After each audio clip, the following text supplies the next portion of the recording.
Hey guys, how's it going? Happy Friday.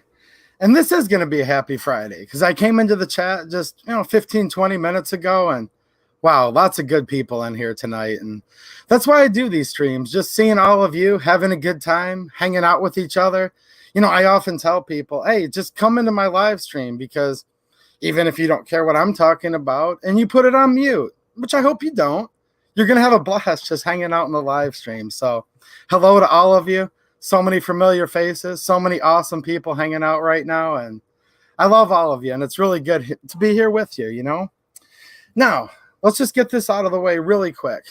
Drama in the gun tuber community. Yeah, there's lots of it. Some of them are very fine people. Some of them, not so much. But you know what? I'm actually not going to talk about it at all tonight because I'd rather just hang out with you guys. And we're going to talk about the ammo shortage. It was 2020. Now it's 2021. Is it coming to an end anytime soon? Maybe. Hopefully. We'll talk about that for a little bit. I'm also going to talk just briefly about a few other things, including I hope all you guys are doing well tonight and staying safe. Now, I say this because there's very, very high winds in a lot of parts of the country. So if you guys are outside, and especially if you're not in the best physical health, of course, and you're going to be climbing stairs or boarding large airplanes or doing anything like that, make sure you grab onto that guardrail because I really like all of you guys and I wish you well. And I hope the wind doesn't blow any of you away. And if you're blowing in the wind right now, just try to get right back and just hang out in the chat. It's a little more calm in here. So be careful of high winds, guys. Anyways, good to be back with you guys. If you want to help the channel, don't forget to leave a thumbs up. That does help. They say right now, Susan Wiki, they call her, right? Like, what are we going to do? Susan, we used to be friends, but not so much anymore. But they say we can get back at her and help the channel just a little bit just by leaving comments. So come back afterwards, leave a comment, say hi. I just got my G3C Toro. I literally just picked it up yesterday from the local gun shop. It's Super Match G&A. So if you're ever in southeastern Michigan, they're totally awesome. He did the transfer for me. I have it. It's here. Unfortunately, due to the YouTube rules and this lady we love to call Susan Wiki. We call her many things, but it's a family-friendly channel. I can't show it to you guys tonight. So the unboxing is coming soon. Of course, there's going to be several follow-ups, and I'll just read all the comments like I normally do, and we'll go from there. And I really want to thank everybody. Like I said, there's many ways you can support the channel. Just watching, it helps. It helps promote the videos in the algorithm. So everybody who's here is helping. Now, also, you can use my Amazon affiliate link. It costs you nothing. If you're shopping there anyways, just give it a click. That also helps. My Patreon supporters, people that are channel members, thank you so much. That's literally the reason why I was able to buy this Toro. I say with my own money, meaning like they didn't give it to me, but really like you guys' generous contributions because it hasn't snowed in a month. The grass isn't green yet. Not really working much right now. So that's why I have it, just to be honest. So thanks a lot, guys. I hope you guys get something back with the content I'm going to be producing. Now, before we get into the ammo shortage and all that, I have to stop because there's a very special little girl. I call her baby girl. So hi, honey. Daddy loves you. And I'm going to read her a bedtime story. So if any of you guys have any little ones, this also goes out to all you other beautiful little ones that might be watching. So if you guys have any little kids and you think they might enjoy a bedtime story, or all the big kids, because this is actually good stuff, period. And I think a lot of adults could learn from this today. So here's the one I'm going to read tonight. And this was one that my daughter really enjoyed when she was a little girl. And she's still little. She'll always be my baby girl. So I love you, baby girl. All right, this is called Hop on Pop by Dr. Seuss. If Susan will allow it, we're going to read this tonight. You guys remember that? Like, who hasn't had your kid do that to you? Mine, like, does it all the time, and even though she's 8 now, she was actually jumping on me yesterday. She's lucky daddy's so tough, I can take it, but... All right, you guys ready? Up, pup. Pup is up. Cup, pup. Pup in a cup. Pup, cup. Cup on pup. Red, red. They call me Red. Red bed. I am in bed. Red, Ned, Ted, and Ed in bed. I like the hairdo on Red. What do you guys think? All ball. We all play ball. Ball wall. Up on a wall. All fall. Fall off the wall. That's what happens. You jump on the bed, you fall off, right? He, me. He is after me. Him, Jim. Jim is after him. CB. We see a B. CB3. Now we see three. Three tree. Three fish in a tree. Fish in a tree? How can that be? Pat, Pat. They call him Pat. Pat sat. Pat sat on a hat. Pat cat. Pat sat on a cat. Pat bat. Pat sat on a bat. No, Pat, no. Don't sit on that. Walk, walk. We like to walk. Walk, talk. We like to talk. Hop, pop. We like to hop. We like to hop on top of pop. Stop! You must not hop on pop. Say, say. What does this say? See, he, me, we, pat, pop, pop. He, three, tree, be, top, hop, stop. Ask me tomorrow, but not today. All right, go to bed. It's past your bedtime. Good night, baby girl. Good night to anyone else who's watching. But the rest of you, let's hang out for another, I guess, almost 2 hours, but it's going to feel like 10 minutes. So I hope you guys enjoyed that. Hop on Pop, it's called. We always used to really like this one. So what's going on? How are you guys doing tonight?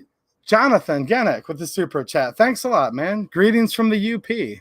Well, greetings to you too. And shout out to all the Michigan people. Now, there's going to be a few of you in here from Texas.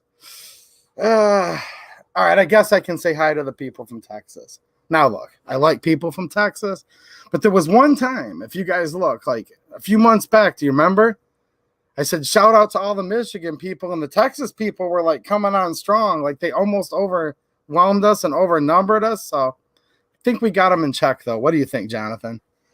I'll even say hi to all of the Texas people, too, I guess. Speaking of which, Texas Bullet, welcome. If you guys are new, by the way, don't get offended. I like people from Texas. What's up, Kathleen Music Lover? How you doing? Nice to see you. Did you guys like the book? Yeah, I know. I know Denny's plant-based journey. What's up, man? Mark Kirby, how you doing? Nice to see you guys. So, ammo shortage. Look, is it over? The real quick answer, which there is no quick answer, so we'll talk about it for a little bit. And by the way, I am going to do like a Q&A, but I'm just going to talk about the ammo situation and, make sure no one's blowing away in the wind or anything like that tonight. And then we'll get into some questions because I had fun doing that last week. I think it was nice for a little change of pace, and I'd like to do it again. So the ammo shortage, quick answer is I don't know, but I might be seeing like a little ray of sunlight. So I read all of you guys' comments, right? Like maybe not quite all because sometimes Susan deletes them, but if she doesn't, I read all your comments. So I've kind of been getting a pretty good pulse on ammo availability throughout the country. And of course, I'm an avid shooter too, so I have to buy this ammunition from many of the same sites you do. And let's just say this, it's still a complete mess. It totally sucks. Like steel case 223, 65 cents a round, things like that. Yeah. Steel case 9 mil, $35 a box. Yeah, that sucks. However, if we look back, just seems like a month ago, and then obviously the months preceding that, it seemed like you couldn't even buy it a lot of times, even for a ripoff price, right? Like you go in there, you'd try to buy it, and it just wasn't available at all. And then when it did show up, it was like a ripoff, but it would sell out in 3 minutes. So I'm not an economist. I'm sure someone's going to say I'm flawed in this logic somehow or another, but the little bit I know about how supply and demand works, as long as people keep snatching it up within 3 minutes of them listing it, no matter what it costs. And I'm not saying these gun shops are ripping you off. Look, I've talked to Justin from Phoenix Ammunition. He's a manufacturer. My good friend Matt from Supermatch. I know these people are paying like astronomically more for the ammo. So For whatever reason, it's getting jacked up all along the way. We know that. But do not think immediately that your local gun shop owners ripping you off, because they might be, but they're probably not, okay? Give them the benefit of the doubt unless you know otherwise, right? Always try to support your local businesses. Now, it must be where they're either getting more of it in now, or people aren't buying as quickly, because now I'm noticing when they post something, still for an insane price, okay, it still sucks, but it'll actually stick around for hours. And in some cases, it's even turning into where it'll stick around for a day or two. And then instead of waiting a week, 2 weeks, 3 weeks in between like we used to, they'll pop it right back up a couple days later. So I'm going to hope, and here's the really hoping and kind of guessing too, that probably it's only going to keep going like this, hopefully so much longer, and they're going to realize when it's not selling within 3 minutes, someone somewhere along the line, whether it's the manufacturer, the wholesaler, maybe in some cases the local gun shop, they're going to have to start lowering the price because they don't want to just sit on inventory forever, right? I think that's what's kind of going on right now. So if we could look at it just like in a bubble, in a vacuum, I would tell you ammo's on its way down, guys. And I think it's going to keep going down to an extent. Unfortunately, we're not quite in a bubble. So I'll explain that. Jameson Hurley with the super chat. Thanks a lot, man. I appreciate it. Excited to see guns and ammo back in Texas. I picked up 3 new ones last week. So see, this is what I'm getting. Feedback from you guys all over the place, from the great state of Texas, that it's coming back in stock. Now, I was at Supermatch G&A in Michigan picking up my Toro G3C yesterday, and he said some of it, yeah, guns, he has lots and lots of those, but he was like, ammo, it's still not good, man. I'm still having to buy it. Like, he has to buy it from the same sites online that we are. In other words, his distributors still won't sell him any, and he like barely marks it up at all just so he has some, because people will come in and say, I would love to buy this 9mm pistol, but I won't buy it because it's their first gun, right? Unless they can buy a box or two to go with it. So I'm hearing stuff back and forth, but it seems like it's getting a little better. And I'm hoping, I'm very hopeful it'll keep trickling back down in price. Now, I've said this before, and I'm going to say it again. We're not going to see any time this year it get back to what it used to be. So if you want to look at it that way, like if you look at the ammo shortage, right? Until it gets back to normal price, we're still in an ammo shortage. And that's kind of how I look at it, right? That's going to continue the rest of this year. I'm still going to stand by that. I hope I'm wrong. I love to be wrong. But I can literally predict and almost promise you guys, we're not going to see $10, $12 a box 9mm this year. It ain't going to happen, okay? We're not going to see 25 cents a round brass, NATO 5.56. We're not going to see that for 25 cents a round. I'm sorry, we're not. And I think you guys know that. So to some extent or another, the ammo shortage, meaning it's jacked up in price because there's still more demand than supply, it's going to continue the rest of this year. It is. However, if it can just get a little bit better, like if we're paying, let's just say 65 cents a round for steel case 223 Wolf, we want it to be 18 cents a round because that's what it was a little over a year ago. But we'd sure as heck be happy. I guess it's better than nothing, right? If it's like 40 cents a round by the end of the year, something like that, maybe. I can only guess, but I think it's a pretty educated guess. I think it's going to get a little better. But we don't live in a complete bubble or vacuum, unfortunately. So there's still some exterior factors that could drastically change this, and it could make us actually spiral into a bigger shortage we have now and make prices continue to climb. And I just have to say this, not that I want to be negative. I'm happy as heck to be with you guys tonight, seriously. And we're going to hang out a lot. I'm going to read a bunch of your comments here in a little bit. Okay. We do have, allegedly, the former vice president, they call him, right? They call him many, many things, but I'll call him the former vice president. He's out there blowing in the wind. He's where am I? What's going on, right? This is my wife. This is my daughter. What's that? I mean, this is my wife and this is my daughter. Like literally, you can't even make this up. Now, I would never make this up, but it's true. He said he's coming for your guns. He said that he wants gun control.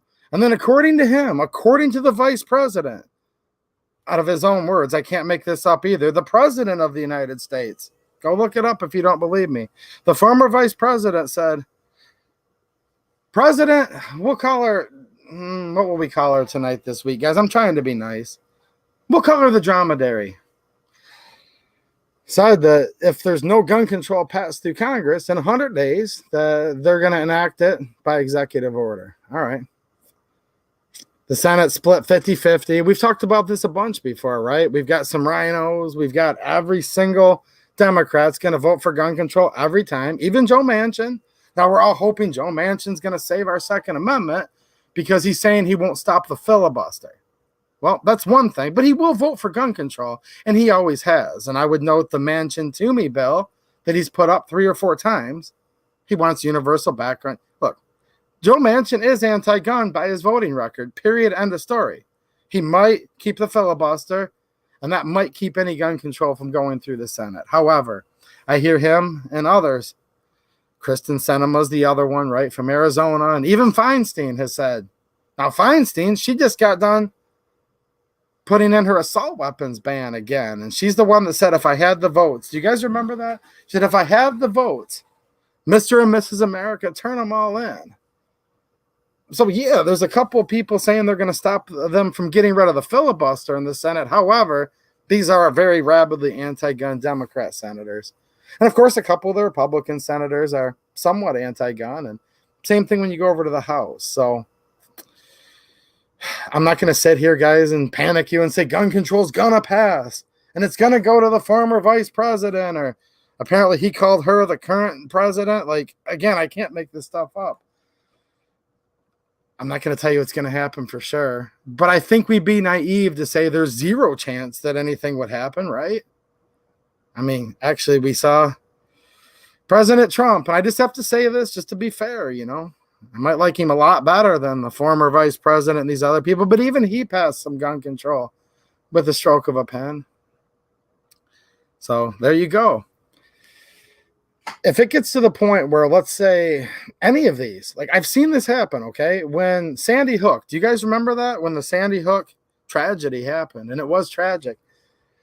They went through and they were going to have an assault weapons ban, they said. Now, that would have banned high-cap mags, all these things. Very similar to what Feinstein's trying to get put through the Senate again. They actually didn't mention ammo at all. Do you guys remember that? They didn't mention they were going to ban ammo. Now, I'm sure they wanted to, but it wasn't on the bill. We still had a huge ammo shortage. What was at the end of 2012, going into 13? You couldn't find 22 until like 2 years ago, all the way back from the end of 2012. Even if they're threatening to ban anything and it gets close, like it was actually close, if you guys remember that, like it made it right through the House. The Senate was voting on it. Obama, of course, was begging them to get it through, and it looked like for a little while there it might actually make it through the Senate. People bought every bit of ammo out. Now, it didn't last quite as long as this one might. It wasn't quite as jacked up with prices, but we had an ammo shortage in 2020, back when Trump was still in office, okay? Some people say he still is. I'm not trying to get into that, but look, literally, like this started last year when certainly there was a Republican president in office, and it's like still going, and now they're threatening with these gun control bills. So if any of these numbers of bills, you know, you've got your HR 8, right? 1446. There's so many I can't even hardly keep track. If it actually gets close, and all it's going to take is one press release, because I've watched this happen so many times, guys. All it's going to take is the lovely Joe Manchin to get up there. And if you guys are living in West Virginia, no disrespect. I don't get it, though. I mean, you guys are awesome, but I still don't understand it. The state votes like super red on everything, but then elects this Democrat senator every single time. Like Trump won West Virginia by what, 20, 30 points? And this Joe Manchin that's rabidly anti-gun and votes anti-gun every single time. And West Virginia is like the third most gun-loving state in the whole country, and they still vote for a gun grabber. I don't know why. I don't. But with that said, I'm not ripping on you guys. I literally don't understand why. I mean, look who supposedly my governor is. They call her many things, and I don't even want to get into it because it's a family-friendly show. So trust me, I'm not ripping on you guys. Peter, Stabenow, Michigan. Yeah, I get it, but whatever. All it takes is Joe Manchin to say, well, hold on a minute. I might actually halt the filibuster just long enough to get this anti-gun bill through. Is it going to happen? Oh, I hope not. I hope not. It could, though. And all it takes is him to come on with that press release from his office, right? From the office of the senator from West Virginia, the most pro-gun state in the country with one of the most anti-gun senators. He comes on and says, yeah, you know what? I'm going to do, because he's already said maybe a little bit of filibuster reform, right? Well, let's just maybe postpone it under this situation, that. If it literally gets to where the Senate's going to do an up and down vote and they've gotten passed, right? Because it's called like evoking cloture and they have to have 60 votes right now to get there.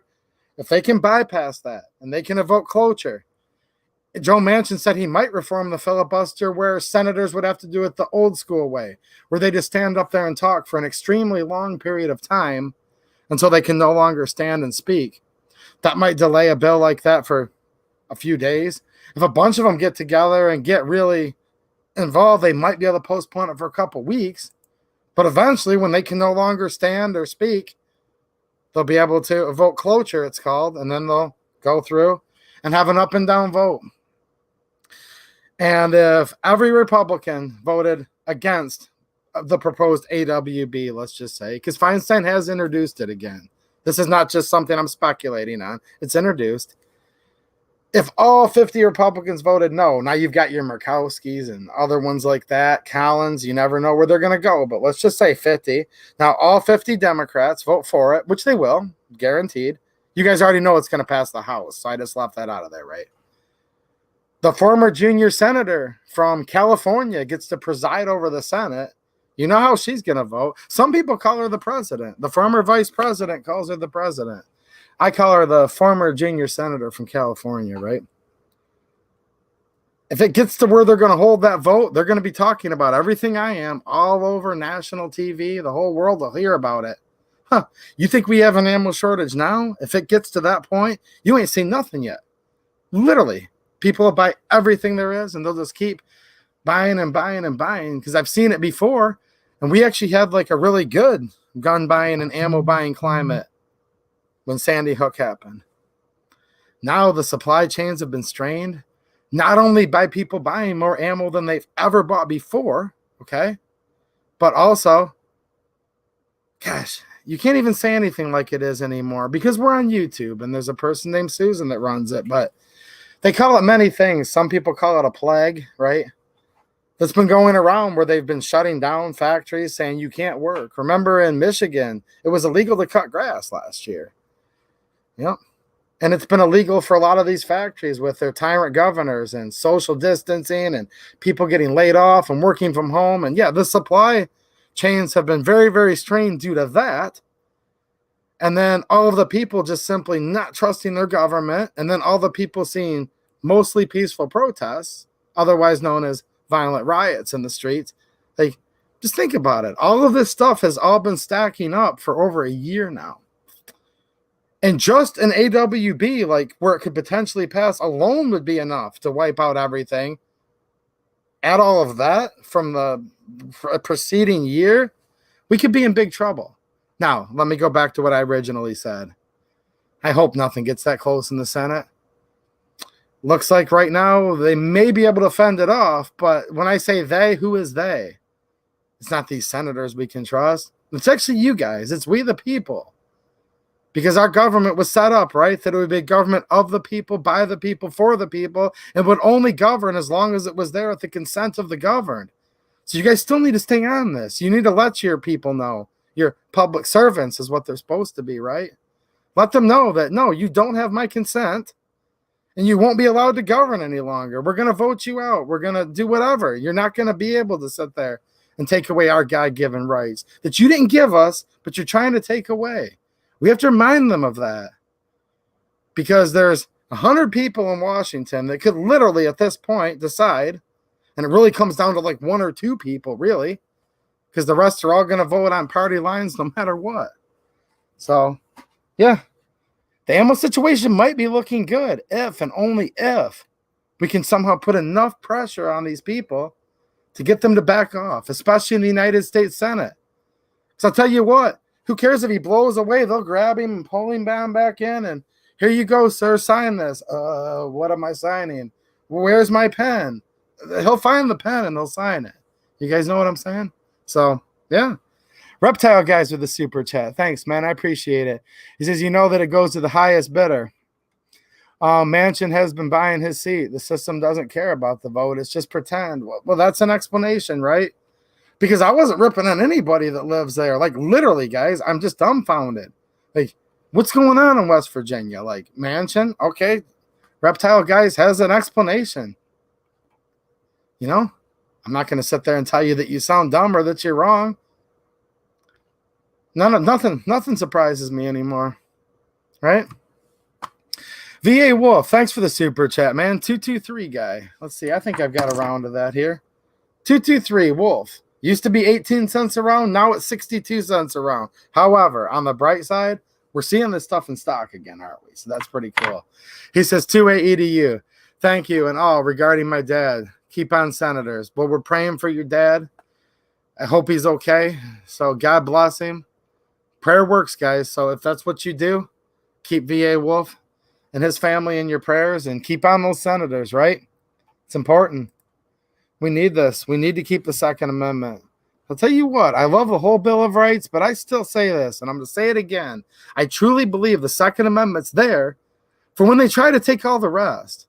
And they've been whittling away at all the rest. And I believe they can completely disarm them. Remember what Feinstein said? If I would have had the votes, Mr. and Mrs. America, turn them all in. Like, they literally say that. And they lie a lot about a lot of things. But when it comes to this, I think we should believe them. That is what they want to do. And luckily for us, she didn't have the votes. And let's hope coming up here in the following weeks and months that she doesn't have the votes. Or you're still going to see an ammo shortage like you've never seen before, right as it seems like it might be getting a little better right now. Pezhu, thanks for the super chat, man. Really like the Turo video. Where's Potato Head Elvis? He is. Where did I put him? He was sitting here like, did I bring him in? There he is. I thought I brought him in from the other room. Mr. Potato Head Elvis, for all the Elvis fans. And, of course, Mr. Potato Head fans. There you go. On popular request. Thank you, and I appreciate you supporting the channel as a member too, man. Thank you. Seriously, thanks to all you guys. Like, it all adds up a little bit, you know? A little bit of money from the Amazon link. It's like practically nothing, but a couple of Susan's crumbs with the generous contributions from the channel members, people on Patreon. I withdrew all of it, crammed it into my bank account, and was able to just get that G3C Toro. And I put out a video kind of asking you guys, like, hey, what do you guys want? And it seems like overwhelmingly you guys were like, dude, we love it when you just get those guns and do honest reviews. And that's what we have yet again. And I'm really excited about it. But I am kind of bummed out that I forgot to shine a little light on Lamy, who was like, come here, baby. I can't believe that. I didn't put Lamy's little spotlight on him, but he's going to be okay. He has a lot of self-esteem. So there you go, Lamy. I mean, he's doing good. Look at him. He's got his Ma Deuce here. He's even a Garand, right? I think he'll be all right. What do you guys think? So that's where I'm kind of at on the ammo situation. What are you guys thinking, you know? I'm kind of being optimistic. That none of that was meant to be doom and gloom. I'm just being a realist. If gun control gets, like, closer than it is now. And the wolves are at the door. Like, they're there. They want it. They're literally telling us now. They're not afraid. They're not afraid of losing elections. They're not afraid of anything. They're saying, we're coming after your guns, right? Like, that's what they say. If that vote just gets a little bit closer. Manchin. There's a real beauty. Cinema. Feinstein. Like, that's literally who we're counting on right now. Those are like the three that said, no, we won't vote to get rid of the filibuster. Okay.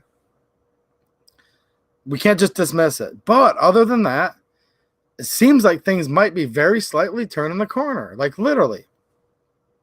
I think the first step is we have to see the ammo regularly in stock, even at the very high prices that it currently is. And then maybe, hopefully, if nothing happens and the wind doesn't blow too hard, we might see it slowly but surely start creeping back down in price. What do you guys think? I'm going to take a quick look here at the chat. We've got Texas Patriots. See, I rip on the Texas guys, but here's the thing. Texas guys are pretty cool. They understand. What's up, Texas? Found one box of 30 at 6 today at Walmart. And you know what? That's awesome. And you know what sucks, though, is obviously Walmart. They went anti-gun, as we all know. They stopped selling any pistol rounds because they're anti-gun, in my opinion. What's happening, Orion Fixer? How you doing, man? Barbara Frankenstein. So is that a mix between the former representative? We got Barbara Boxer and Diane Feinstein. I don't know. I like that. That's pretty funny. What's happening, Chuck Carr? How you doing, man? Mike McClune, what's up? Is the tactical llama riding on a tank? Well, duh, that's how he rolls. Yeah, Pillbox Bunker. I'm sure you're watching somewhere, man. Thank you. That was a generous donation from him. Not Lamy, but the half-track tank. Oh, yeah. Red, how's it going, man? Nice to see you. Hey, yeah, I didn't buy it 22. He's saying, just happy to see it reduced. So some of you guys aren't quite buying yet. Look, eventually we're all going to have to buy. Like, we don't have enough ammo to last forever, so let's hope it keeps trickling down.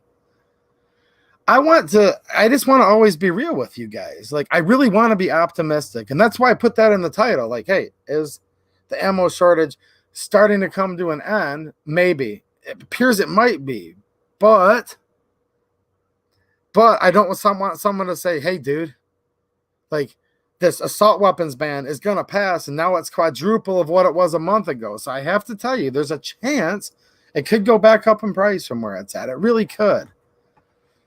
Probably just, I guess ignorance is bliss. I'm probably kidding myself, right? But I have a feeling we're going to see it come down in price a little bit here.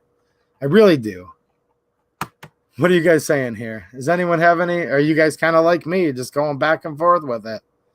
I don't think there's any debate, though, on what I was saying, right? Like, if that assault weapons ban gets to the point where Manchin says, yeah, I'll vote to suspend the rules of the filibuster, it's going to be chaos, guys. Literally chaos. So that's kind of where we're at right now. I've tweeted at Joe Manchin. I've sent him emails. I don't know how well that works. I don't know how well any of this works, but I'm trying. Look, there's other means, and it talks about that in the Declaration of Independence, and I already know what a lot of you are probably typing right now. Look, I fully acknowledge all that, but I'm hoping and wanting, because, look, I still want to be able to read bedtime stories to my pretty little girl, and I know a lot of you guys do too. I'm hoping and trying as long as I can, and hoping that writing the senators will still work, right? Now, some of you are going to sit there and say, well, yeah, dude, we have to just keep putting pressure on them the best we can and hope that our plan A actually works. Other people are like, screw plan A, B, and C. Like, we need to just go right down the line and cut to the chase. And I understand that too. I really do. But I'm still trying. Joe Manchin. Who would have thought? I don't know. Angel, how's it going? He says, hi from Brownsville, Texas. There you go. Ammo. Awesome. Love your channel. Nice. So you guys are just getting some ammo in Texas, which makes sense. I actually get that.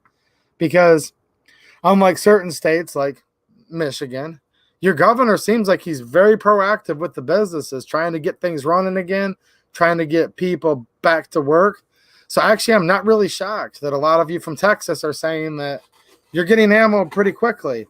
Whereas out of the corner of my eye, I can't remember who said it, but somebody from Pennsylvania was just saying no ammo here. Well, here's the thing. Like, do you guys want to start a debate? Who's a more tyrannical governor, right? Pennsylvania? Isn't his last name Wolf? Versus whatever you want to call her in Michigan. I don't know if that's a coincidence or not. What do you guys think? People with the pretty good governors seem like they're doing a little better on ammo, don't they? People with the tyrants, the petty tyrants that got just a little bit of power, didn't they? They gave them just a little bit too much power, and then they turned it into a lot too much power. And it seems at this point they never, ever, ever want to give it up. And if they can get, in their opinion, the unintended benefit of keeping us armed as little as possible, of course they're going to do that. That's what tyrants do, right? Because you have to ask yourself this, and I know people have said this before, but it's good to think about. You have to ask yourself this question. And I'm being dead serious. It's an honest question we should all ask a lot. We're the most peaceful people ever. Let me say this first. We don't want to hurt anybody. All we want is what was guaranteed by the founding of this government, that they would protect and defend our God-given rights, which include life, liberty, and the pursuit of happiness. And if you have those three, like, what more would you ever need, right? That's a beautiful thing. And if we have that and we don't have the jackboot of the government on our neck, why would they even care? So here's the question you have to ask yourself, and I think about it a lot. We would never take up arms unless it became so tyrannical, and then unless we were literally underneath absolute despotism. And that's what the founding fathers said. Would we ever even think about anything?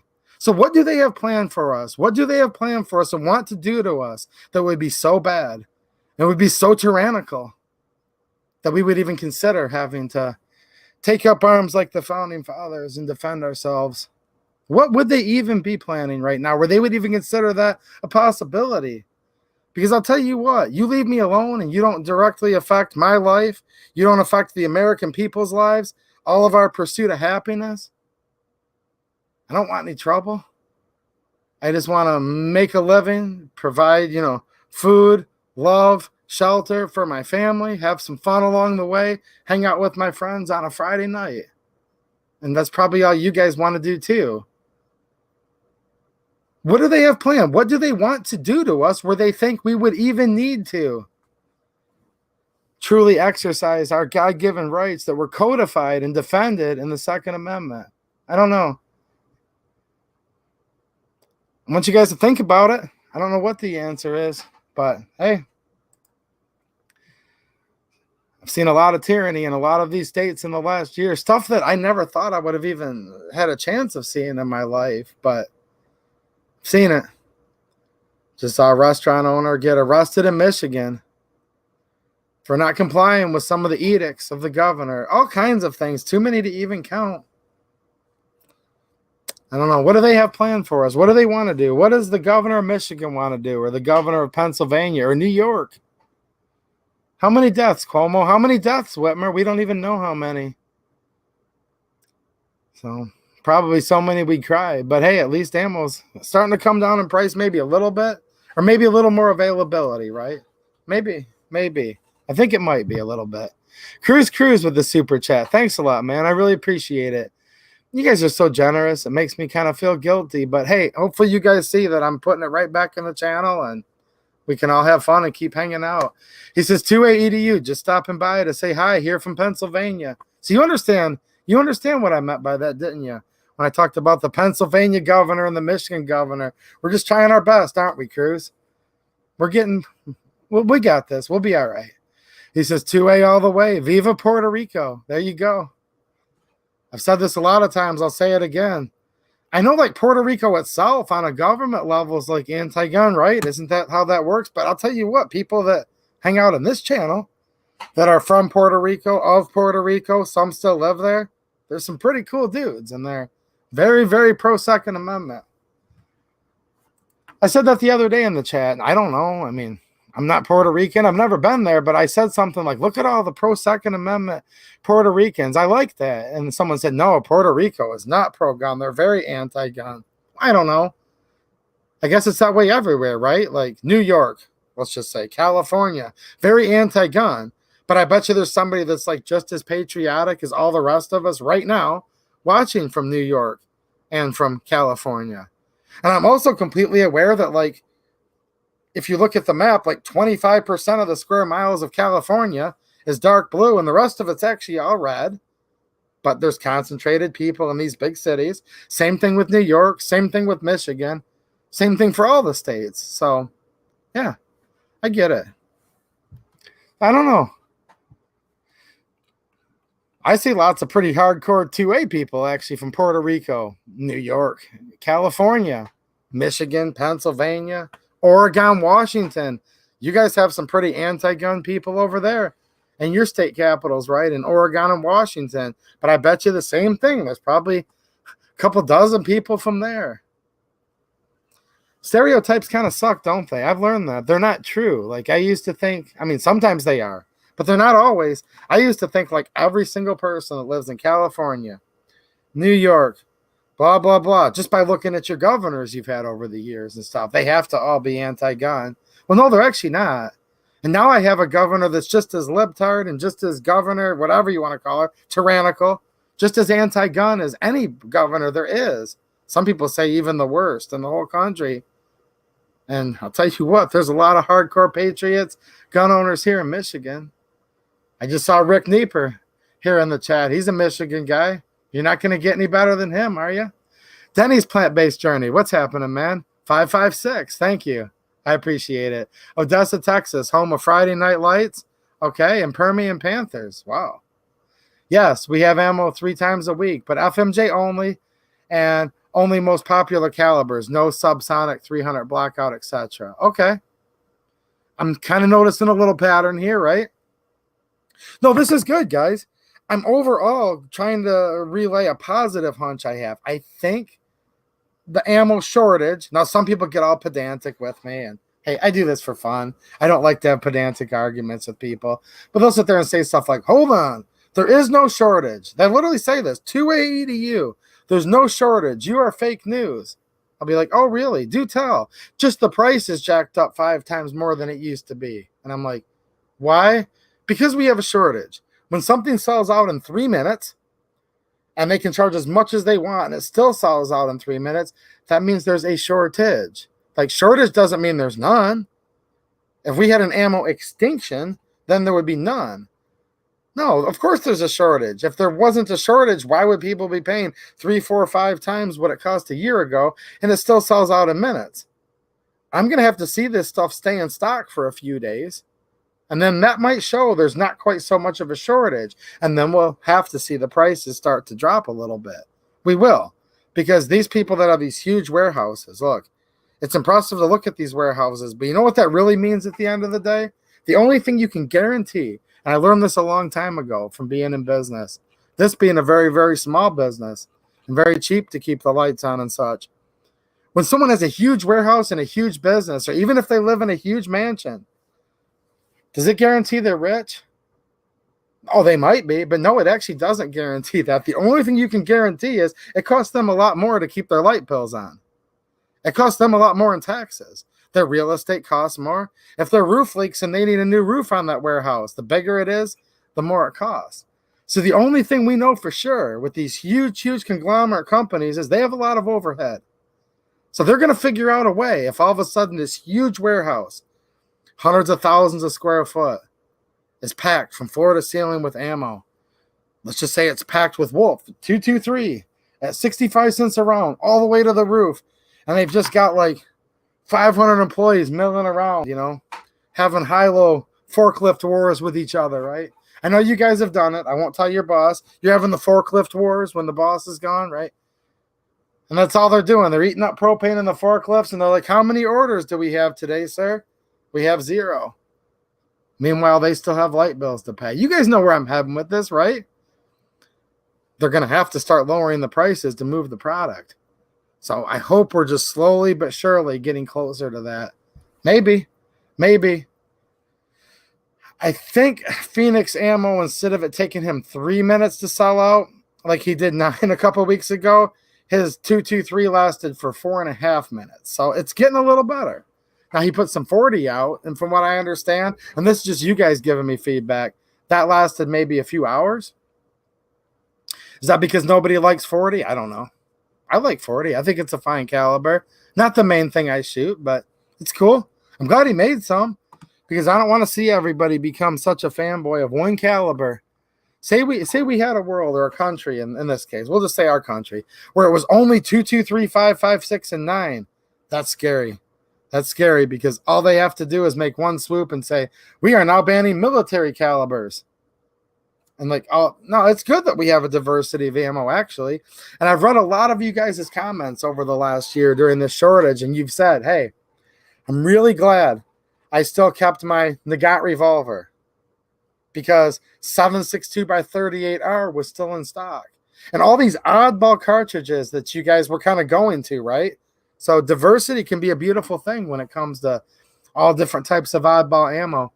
It's kind of funny. Someone came in the comments, someone from another country. I'm presuming Europe, because they like to do all that crazy gun control. None of it makes any sense, especially not theirs. They banned 9mm because it's a military cartridge and it has to be way too killier, probably they would say, than a mere plebe can have. So they banned 9mm. You can't have it. It's a military caliber. So you have to use 38 Super, which, look, if you're loading each of them to spec, of course, is going to be more powerful than 9x19, 9 NATO.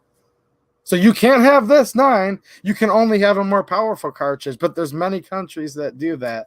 So it's good. It's good that we still have calibers that are existing and being used, like 40, 357 SIG, 380. We don't want just 9mm. I know a lot of people are complaining, why did Justin make a round of 40 and not 9? 9's the only caliber that matters. And I'm like, I don't know. It's whatever people want to use, first of all. I think it's good if we have a diversity of calibers, really. Just makes it a lot harder for them to disarm us and ban or whatever they want to do. Remember Feinstein, she introduced that bill. She said, if I had the votes, Mr. and Mrs. America, turn them all in. All right. Dianne Feinstein, that's a real beauty. RP Talk, how's it going, man? Thanks for the super chat. I appreciate it, man. And a channel member. Jeez, like I said, I feel guilty, but thank you. He says scored 545 ammo. Nice. AK-74 guy. Or maybe an AR with an upper, but AK-74 guy. I know that's what he is. 500 rounds at 41 cents a round, but it's hollow point. Better than nothing. That's not bad. I've seen it a little worse than that. What are you guys telling me? I'm kind of reading through here. Yeah. Yeah, Billy Churchill. Okay, perfect example, Billy, right there, guys. 45 gap is the only thing that's normal price. Now, look, 45 gap's not my favorite cartridge. However, I'm not going to knock it because if it's in stock, there you go. Now, I know why they made it. I totally get why they made it. There's very valid reasons. I never advocate for anything. I'm not into gun control, guys, so I'm never going to say like it shouldn't exist. So literally just take what I'm saying at face value. 45 gap is not my favorite cartridge. I don't shoot it. But I understand why it exists, okay? I understand why it was made for police departments. And there's a good reason right now why you might want to be into it, at least in Billy's local neighborhood, right? There you go. Okay, hold on. Let me see here. I hate how she skips this chat on me. Denny, thanks for another super chat. Denny's plant-based journey. $5. Thanks, man. He said, help for optic for that Toro. Okay. It's not all rosy in Texas. A restaurant in Dallas is charging $50 to $75 for no mask. Yeah, man. Austin and Houston, liberal rebels against Abbott. Okay. No, I know it's not rosy, guys. There's not anywhere. Look, there's not even a state or even probably a small town in this country that the founding fathers aren't rolling over in their graves over. I get it, man. Optic for the Toro. Hey, look, guys, I'm not real like optics rich per se. I have a couple red dot sights. One of them I know is going to fit the plate. The other I believe isn't, but I'm going to give it a try. So, look, I say this before. Some people's going to be, oh, he's being bold. Well, you have to have some reason to come back. I have a couple of optics, Denny. I can't tell you quite what they are quite yet, or you guys won't come back and watch. But, yeah, I have a couple of things I'm going to put on the Toro.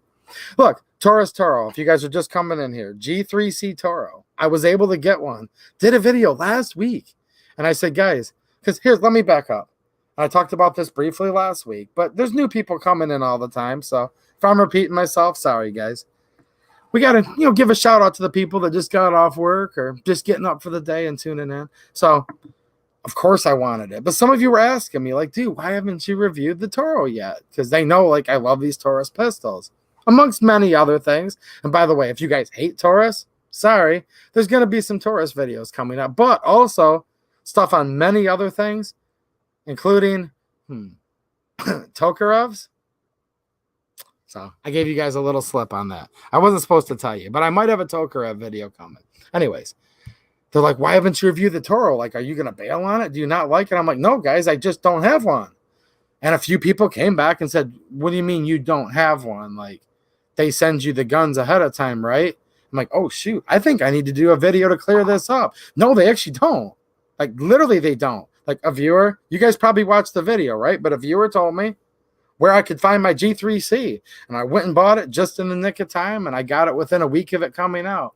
Same thing happened here. I told you guys in that video, and if you know where I can get a Toro, please tell me. And you guys did, and I got one. So I just picked it up yesterday. It was kind of missing something a little in the box, but I talked to the place I bought it from. They were really cool. They're going to make it right. You're going to see that in the unboxing video. And yeah, we're going to do the unboxing initial review. Naturally, probably the next thing will be putting a red dot sight on it, taking it out to the range. You're already asking me, will the Toro slide go on the G3C, you know, the regular one? If I had to guess, probably, but don't take my word for it. I haven't tried yet. I'm going to wait before I really, do anything until I do the initial unboxing and review video. But just by looking at it, it looks like a G3C in every way possible, except for the optics cut. Is Taurus going to make a conversion kit? I think so. You guys have actually been sending me. Some of you guys probably hanging out tonight. Thank you. You sent me your correspondences with Taurus, and it looks like they are actually going to make a kit where you can buy the slide or whatever else is going to be included to put on your G3C with no timeline, of course. Taurus's customer service, they're getting a little better, but they're not going to tell us everything. I don't think they're ready to be quite to the next level yet, but they're working on it, I think. Marco Polo, what's happening, man? Thanks for the super chat. He said, glass of wine, shopping for ammo online. All right. Shipping costs are high. Oh, yeah. And they're going to continue to be. I've seen gas go up 80 cents a gallon since the former vice president. He was last seen blowing in the wind, so make sure all of you guys hold on tight to your guardrails if you're climbing stairs or boarding airplanes. But, yeah, man, gas is going up a lot, so shipping's going to keep going up. He said, good chat. Well, thank you. And I'm waiting for my G3C Toro. Thanks to EDU. Well, thank you. I appreciate it. He's waiting for it. I don't blame you. It's a nice gun. It really is. I mean, I haven't used my Toro yet, but I have high hopes since it's basically a G3C, which I totally love, with an optics cut, which means if I want to run optics, I can, and I'm going to experiment with the couple I have. Maybe you guys will give me suggestions, right? Tonight or when I do my initial unboxing, maybe you guys will turn me on to a budget red dot sight that'll fit that you'd like me to test out, and I would probably do that. But I have a couple. You guys are talking about Sleepy Joe with his 12 gauge. Oh, yeah. Gerald Blade, what's happening? He says, love the attitude you put out. Well, thank you. I'm in PA, and it's hard to get any ammo. People who know me in stores will only sell me 50 rounds of 22 LR, usually none. Well, hang in there, man. Like I said, it's a debate, right? They debate. There's like 2 or 3 governors in the whole country, and they debate which one's the worst, which one has their state in the most economic turmoil. Yours is one of them that always comes up. So is mine. And you guys are probably all listing yours in there because really, probably like almost all 50 of them in one way or another, right? Bastard 762, what's happening, man? What's he saying? Banning military caliber is more about stopping ammo for guns left over from war and stolen military guns. Oh, absolutely, which is quite tyrannical because isn't that what we're supposed to be able to use, his guns picked up from war? I know you agree with me on that, right? Chris Plummer, thanks for being a channel member, man. How's it going? He says he's talking to Jim. Okay, so you're in Pennsylvania too. All right. And look, I'm always going to miss someone. There's way more of you guys than me, but like all of you guys, Patreon supporters, thank you guys. You guys are awesome. I'm seeing a lot of good people in here. Like you guys know I don't make that up, right? Like it's serious. Like literally people that are like third parties, people like leave me comments and like friends of mine from around town. They're like, dude, what's up with like the people that hang out in your chat? I'll be like, what do you mean? They're like, dude, they're like the coolest people ever. So when I say like, seriously, thank you guys. These are always like the awesomest Fridays ever. I really mean it. I have no idea. Done a lot of bad things in my life, but I must have done something good, right? Because I was somehow, I don't know how I have this many good people hanging out with me, but I do appreciate it. Right, Blue Girl and NC? How's it going? Tang Shui, speaking of good people, how are you? There he is, the official channel sponsor. Wait a minute, 2AE to you, they said. Just hold on, guys. I can hear him, Pillbox. But you said you don't have sponsors. You said that it was the Patreon and the super chats and the channel members that bought the G3C. I lied. See? Wait, no, hold on. Hold on. I was telling you the truth. You guys did really help me buy that Toro for the channel. But I do have a sponsor. Pillbox Bunker officially sponsored the channel. He's the official Lamy half-track tank sponsor, right? Did I tell you guys this story? It's been a while. Maybe there's some new blood. So you guys remember 2A sanctuary counties, probably in all your states, hopefully, especially here in Michigan, because that's where I live. We were doing 2A sanctuary counties, right? In Monroe. We went there. We fought hard. We got it passed. And some of you guys are, hold on, my computer is wanting to restart. Okay, I don't think it's gonna. And we fought really hard in Monroe, and we got it passed. People like Rick Nieper that are in here right now, and probably others, maybe Threaded for My Pleasures in here. He came in from out of town, and so then we went to Livingston County. We were there. My friend Rob, Jane Locke, Rick, so many people, Mark. I mean, I'm gonna miss somebody. I shouldn't even say names. Just like hundreds of people. Pillbox Bunker was one of those.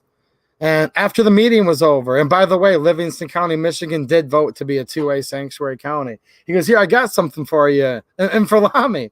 And he literally gave this to me out in the parking lot at a 2A sanctuary county meeting. So that's why when I tell you guys, look, you've got to get involved. I know the boring stuff is you call your senator. And somebody said, well, Joe Manchin goes to the highest bidder. He might, okay? When you go to these things, you can get stuff accomplished. The more local you get, in your county, your township, your school board. I mean, there's literally putting gun policies in schools, townships, counties, cities, states. Go to these things because you just might actually get small little victories. And I know, we're always going to get losses too, and they're never going to stop. They're never going to stop attacking our God-given rights, such as the Second Amendment, First Amendment, all of them, right? But we still need a little victories. We still need to win once in a while. And if you guys fight hard enough, you can win. And if you give it your all, you're really not going to lose, because you know what could happen? Even if your county did lose something, like you lost the 2A sanctuary county vote, you know what? You might end up out in the parking lot with Pillbox Bunker. I'm friends with this whole family. I consider him one of my best friends, and like, just meeting these people is going to change your life, and you can keep going forward with positive people around you. You're going to have a good time, and you're going to have a little more purpose. So I'm telling you guys, that's where you're going to find the good people. There might be some of you that are doing more things than I am, and you totally know what I'm talking about.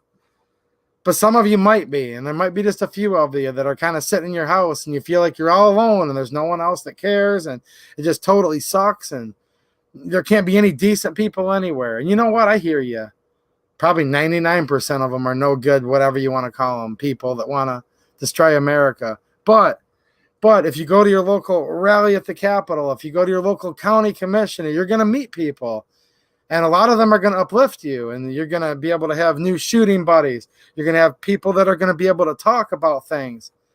Maybe you're going to have local groups like the local group 2A Patriot, which I'm wearing their hat, that's actually having like meetings to get together to organize if there's times of catastrophe or unrest in the area, and they're taking CPR and first aid classes together, and they're doing shooting range trips together, and they're actually getting like bulk deals by, if it costs $100, and I'm making these prices up, to go get a thorough trauma, blowout, type CPR first aid class. If it was $100, but if you get 20 people together, it might only be $70. And I'm seeing that going on like literally within like 20 minutes of here. And I know you guys can do this kind of stuff, and you're going to meet really good friends along the way. That's the main thing. That's the thing. It doesn't have to be hard work. Like, is it work if you're having fun? I don't know. I don't think so. I don't consider it that. I mean, it is our duty. It is our duty to preserve this republic, to preserve our life, liberty, and the pursuit of happiness, and to preserve our right to keep and bear arms. I mean, it's necessary to the security of a free state, right? So it's our duty. But it doesn't have to be just like this ominous thing where it just only sucks. It can also be hanging out with good people too, right? Speak of the devil, there he is. What's happening, Threaded for My Pleasure? This is a very fine man that I've was honored to be able to meet in real life, that drove to Monroe County, even though he doesn't live there, just to have more support in the audience when our county commissioners did vote for Monroe County, Michigan to become a 2A sanctuary county. And if you guys have stories like that, seriously, they might not believe me, but they'll probably believe you guys. Let these guys know the stuff you're doing. I know VA Wolf's here. Tell the people about some of the gatherings you go to. You know, how much, because these people are cool. Like, you have fun, right? It's not like you're just going to school and it's like blah, blah, blah. Yeah, some of the board meetings are boring, right? Sure, whatever. But then you're out talking in the parking lot and you're exchanging numbers. And heck, I was with Jane Locke over at a township meeting. We were there for support for our friend who's a trustee, Catherine Henry, constitutional lawyer, Second Amendment advocate in Michigan. Me and Jane were doing the equivalency of like passing notes like in school to each other. You know, you can have fun, guys. Trust me. West Michigan, Corey Wenzel. Yep. I don't know how far west, but network with each other, guys. Get to know each other, you know. Threaded for my pleasure. Hollow Sun 507C V2 is good to go. Well, thanks for the super chat. That might get me a little closer to one. How much do those cost, though? Hollow Suns. They're still a good mid-range price optic. They ain't what they used to be a couple years ago, though. I remember when it used to be like $199 for the average Hollow Sun. Now, $250, $3, but that might just be a sign of the times. Don't tell me how much it costs yet, because if it's like $900, I don't want to. No, I do like Hollow Sun. I have, if I were to have one over there, Susan Wiki, which I don't, but if I did have a 300 blackout AR pistol, it might have a Hollow Sun on it. Can you guys believe this Susan? Me and her, you know, she's not on my good list. Let's just put it that way. I said a while ago, I said, well, all we were ever going to be is friends anyways. She's not cute enough for me, but I said, maybe we can just be friends, Susan. And she was nice for a couple weeks. Then she wasn't so nice.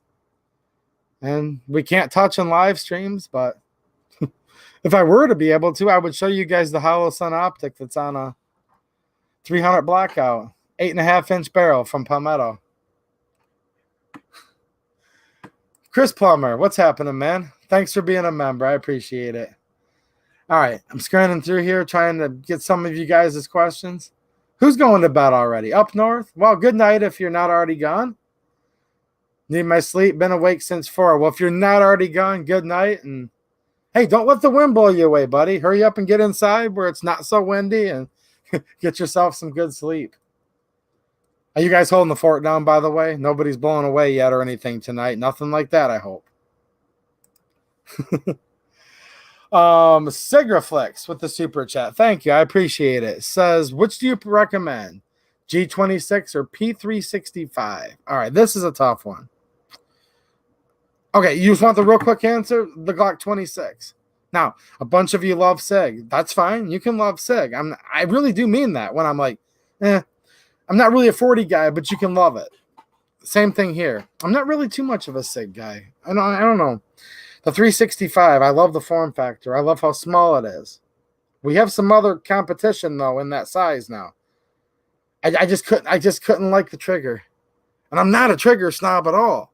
Like, I know the G3C doesn't have as good of a trigger as a 1911. Like, I know that. But I always tell you guys, I really, really like the trigger on the G3C because I understand the type of gun it is, what it's intended for, and for the money and all that. Now, the 365, it's not exactly a cheap gun. I personally can't stand the trigger on it. I really can't. And depending what type of sight it comes with, what's the name of that sight? Help me out, guys. There's that special... Like, everyone comes up with their own names for stuff. The problem is, it's not that I'm new to this. I've been around so long. They all changed the names of it. That exclusive sight that SIG claims they invented for the 365, but it's actually been made by several other people in the past, that wasn't for me. I don't know. I don't hate the gun. If somebody has it right now, don't get offended. It's fine. My answer is this. I go with the Glock over the SIG if those are my only two choices. But if I had a third option, I might go with G3C over both. But that's not what you asked me. Somebody says X-ray sights. Yep, yep. They call them the X-ray sights. You're right. Yep, the X-ray. Yep, and then the Romeo Zero. I have a Romeo Zero, guys. I'm just not sure that it's going to go on my Toro. I don't think it does because it uses the shield footprint. And then somebody else was telling me the old name for it. Romer, is that what it was called? I know it's been like, I'm serious, guys. Look it up.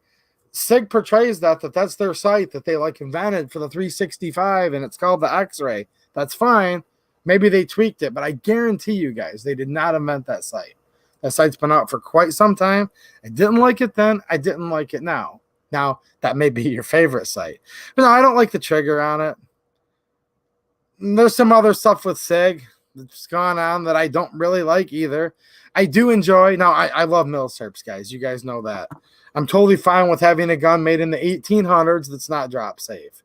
I'm totally fine with that because I understand. And if I have a percussion cap revolver, right, I'm going to not cap one of the cylinders and rust that single action hammer down on an uncapped cylinder, right?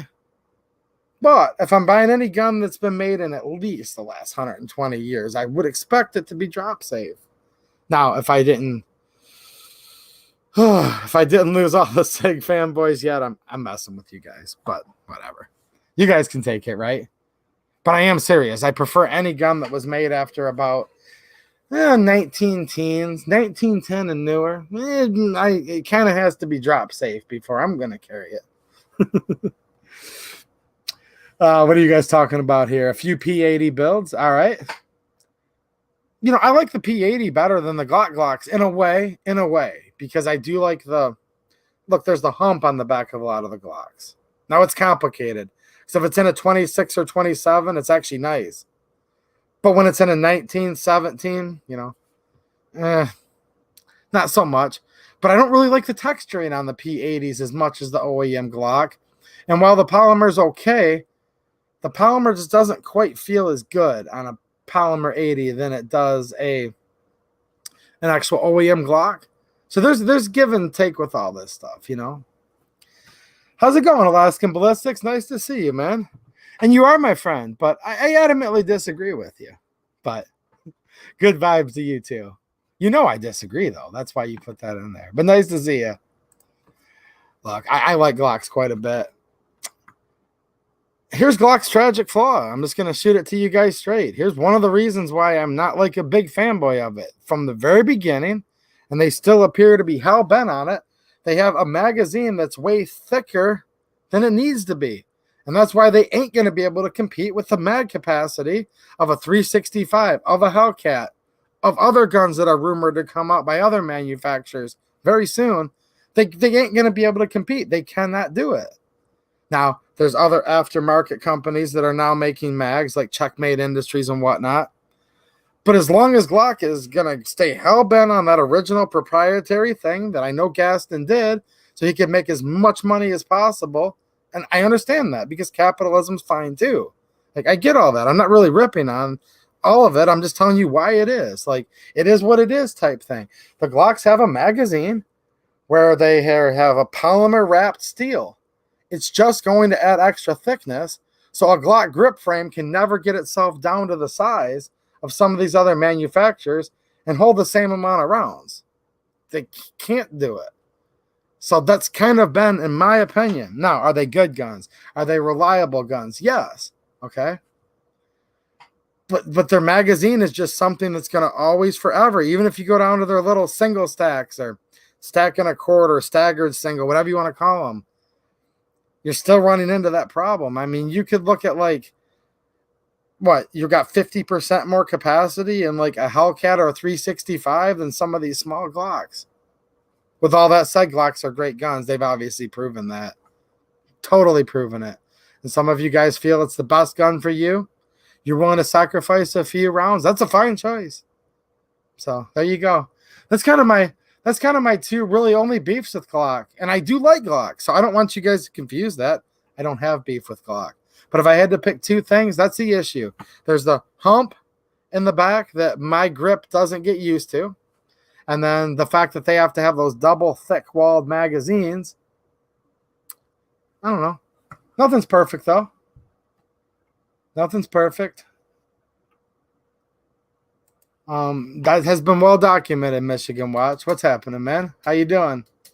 Does that mean they're all going to do it? No. Were there voluntary upgrades? Sure. It's happened. I get it. Robert Sauer with the super sticker. Thanks, man. Let me go over here and check out and see which one it is. I'm looking at my StreamYard, but if I come over to the YouTube side of things, I can see it. Keep it up. Well, thanks, man. That guy looks almost as tough as me. See him pumping that iron? Just so you guys know, that's what we do. You know, when I'm not doing the stream, it's me and Lamy in here pumping iron, you know. Well, you guys can tell, obviously. Even though he's tougher than I am, I'm doing a lot more weightlifting than Lamy is, which is obvious, duh. He lifts quite a bit of weights. He drives his half-track tank around, but once in a while I catch him. He's slacking off of his workout routine, and sometimes he's, hanging out, if you guys know what I'm saying. And he says, well, I'm working out in other ways. And I say, well, it's time for me to go somewhere, and I'll go to the range or whatever. You guys know what I'm saying? Oh, yeah. That's what we do, though. We're weightlifting machines in here, Robert. Thanks, man. Washburn Billy. I can say that. Hello from Michigan. How's it going, man? You've been around a long time, too. What's up? Maverick Man, how's it going? Hey, and this is something awesome about Glock. Listen to this. This guy's giving you, he's not lying, is he? Maverick Man, you got a Glock and a real AK, you're good to go. And I can't argue with that. There really is no arguing with that at all. Robert, I'm new to the 2A community. Thoughts on the PPS M2 Walther? I do not have that one, man. I wish I could help you a little more. So will you guys do me a quick favor? He's new to the community. Will you guys please help him out? Because there's like 300 people in here. So if you guys could do me and ultimately Robert a huge favor. But I do like Walther. My wife has a CCP. I like it. One of my best friends that's in the chat right now hates the Walther CCP. And if you're new to the 2A community, you're always going to find this. I just got done giving you reasons why I was knocking SIG, why I was knocking Glock. My friend Alaskan Ballistics just came in here and knocked Taurus. And there's going to be people that love Walther and people that'll knock it. But that's just how it is. And that's okay. It's okay. So if you're new to the 2A community, just keep this in mind. I'm not going to judge you for anything in here. Unless it's like they're a tyrant and they're trying to take away my God-given rights to life, liberty, and the pursuit of happiness. I'm not going to knock anyone. If someone says, hey, I need to carry an 1873 clone original single action, I'll say, well, I think there's better choices in this day and age. However, you're an adult, and I'm sure you have a reason for that, and God bless you, and carry on, right? I don't know much about the PPS M2, but I'd appreciate it if someone could help him a little bit. There has to be a Walther fan in here somewhere. There she is, Jane Locke. What's happening? How you doing? There he is, Ozark Yemen. What's happening, man? Nice to see you. I know I saw, since he's saying hi to John Williams, you're in here somewhere. So, hey, John Williams, how you doing, man? Jim, what's happening? Gunbroker, overpriced, but only option sometimes. True. And that's supply and demand, right? We're going to see if I'm right. If the Senate, if we can depend on Joe Manchin to save our soul. Well, no, never mind. Dr. Fauci is going to save your soul. I forgot. If Joe Manchin can save our Second Amendment rights. Nah. How's it going? How's it going, Lady D? What's happening? Lady D, MS free. Are you a Missouri girl? Is that what that means? I think so. If not, well, shout out to Missouri. I know I've got Ozark from Missouri, so. What's happening? Sonny Calico, how's it going? What's happening? John Williams, hey, we've got a SIG guy in the house now. SIGs are all right. They are what they are. I couldn't get used to the trigger on the 365. Thought it was a little heavy, a little mushy. I couldn't feel it break. All right. RP Talk saying I only ever own Smith & Wesson pistols. Okay, but I'm not biased. Interested in other makes. However, endless amounts of choices seem overwhelming, and it is overwhelming. And that's what happens when you have, 8 million gun owners in the last month. Some say 20 million in the last year. There's just so many choices. You get inundated. So I try to review a wide variety on my channel anyways. I've done Smith & Wesson reviews in the past, certainly. Polymer 80 reviews. I've had a few Glocks show up here and there. Maybe a couple Tauruses here and there. A lot of people are talking about the Walther PDP, right? Cool. I don't have one. There's just too many, right? Like, how could you ever? You guys are all looking at me like, duh, dude, state the obvious. There's too many guns. We can't afford them all. Imagine that, right? Hopefully that didn't hurt you guys' eardrum. Sorry about that. I just like smacked my hand with my wedding ring down there. What are you guys talking about here? Oh, geez, that's funny. EV3 Dale. Fauci had to buy over 300 boxes of Cracker Jack before he found his doctorate degree in all of them. Oh, geez. That's funny. Oh, that was funny. Look at you guys. You guys like the doctor. Dr. Fauci, they call him, right? What do you guys think of him? He's a real beauty. Oh, you're a Michigan girl. Okay, nice. Well, it says MS. MS free. Does that mean okay?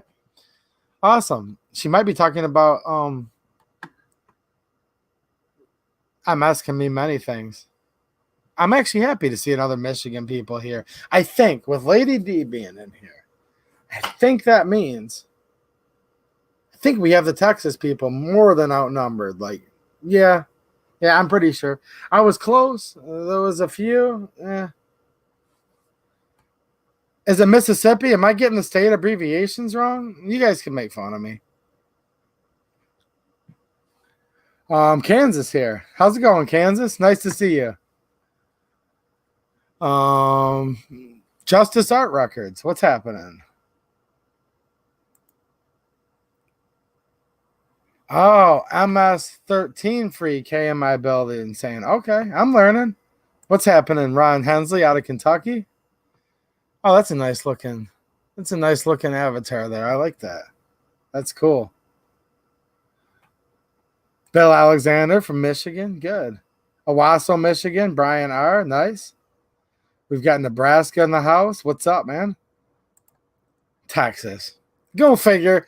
I'm like, Michigan, Nebraska, Texas. Some of these new people are going to be like, what the heck is this guy's problem? I don't know. Paul S., North Carolina. How's it going? Nice to see you, man.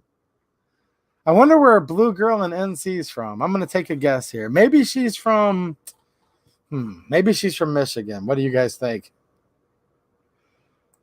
Some more Michigan people. Alden Davis. What's up?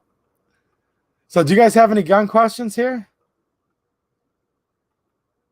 I was able to find some ammo. I will tell you guys this. I'll give you guys a couple quick sneak previews of some videos that are coming up. So I was at Supermatch G&A, Newport, Michigan. They're totally awesome. He gave me some cool pins. It's nice to be friends with the owner. You come back with swag. So I got some free pins that my camera doesn't like to zoom in on. There we go. And I was also able to buy a box of, hold on, I'm going to go off screen to get this. Wait for it, guys. This is actually the hardest ammo, I'm convinced, in the whole United States. So I'll give you guys about 30 seconds to guess what it would be. In my opinion, the most like jacked up and hardest to find caliber, and it's not 9mm. Jeff Fox from Nebraska, nice. What's a good budget 9mm pistol? Well, I don't know if you're new to the channel, but definitely if you watch my tourist playlist, you're going to see I'm a pretty big fan. G3C, G2C, pretty darn good. Now, I've done videos on the Smith & Wesson M&P Shield that I really like. I have like the older first gen, but really nice pistol too. All right, I'm going to go grab the hardest ammo that I've been able, like, this stuff's tough. Give me one sec.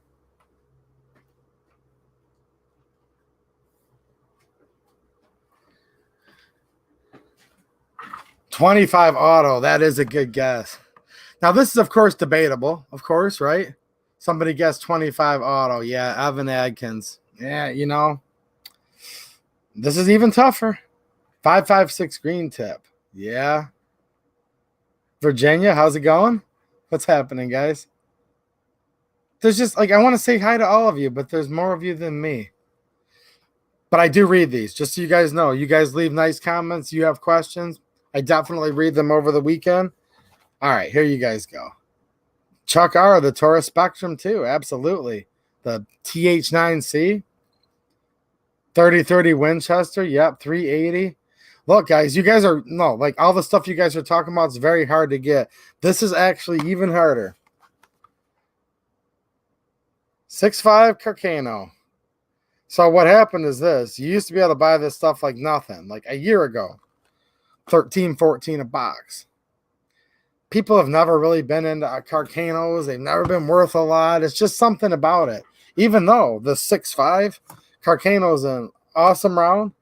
The M91 Carcano rifles, M38s, etc. Can you guys see those? Let me.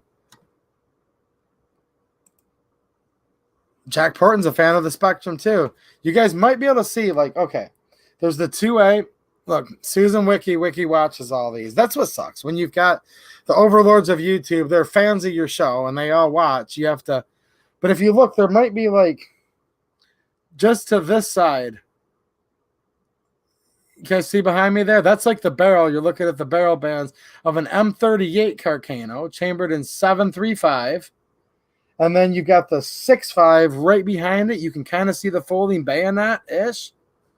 I know, there's not much. But hey, there's been a lot of them coming to the country in the last year. And while other gun prices have gone up and up and up and up, okay, they came in for like 200, 219, 229. Where the old Mo's and the Guns, those are like 3, 4.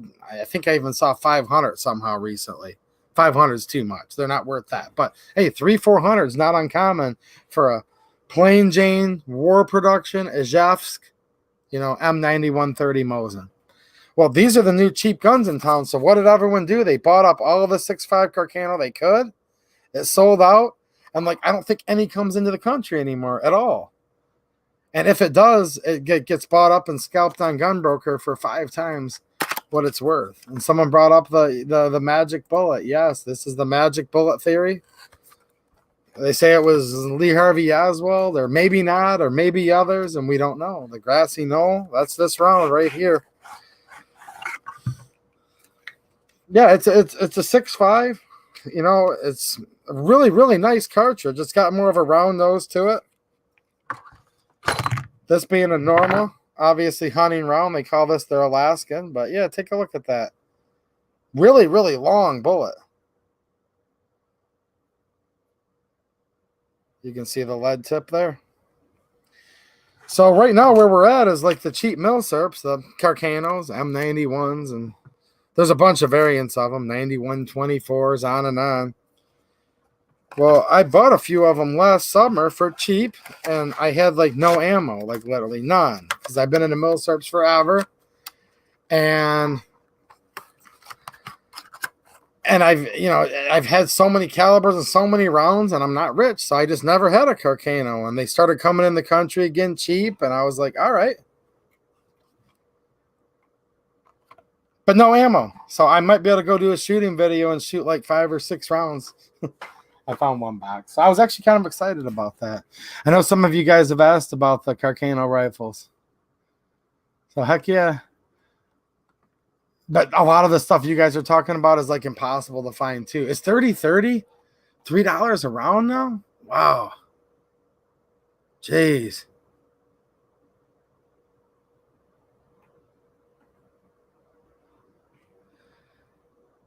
Some people don't like Taurus. Some people do. Hey, it's up for you guys to decide. I mean, I assume no one's calling me a liar, though, because I do tell you guys that my Taurus pistols have done great, and I've even proved it on camera. So, people are entitled to their own opinions on the topic. But if somebody's telling you they're totally junk and 280 to you lies and his dude jam, no, actually they don't. And I prove it on camera, so. I've had good luck with them. Are they the best pistol ever? No, probably not. Is there the best pistol out there? Probably not. People argue all day long. However, up and until I have a problem, I'm going to say mine have been good to go. My G2C hasn't jammed on anything. Neither is my G3C. Now, there is something with a couple of the G3Cs where I've had more than one of you, more than two, that have said that you had some feeding issues, either initially, and then some people said they polished their feed ramp a little bit. I don't know. There's something a little different with the lockup of the barrel or something where some people, especially with certain types of hollow points, have had some issues with the Taurus G3Cs.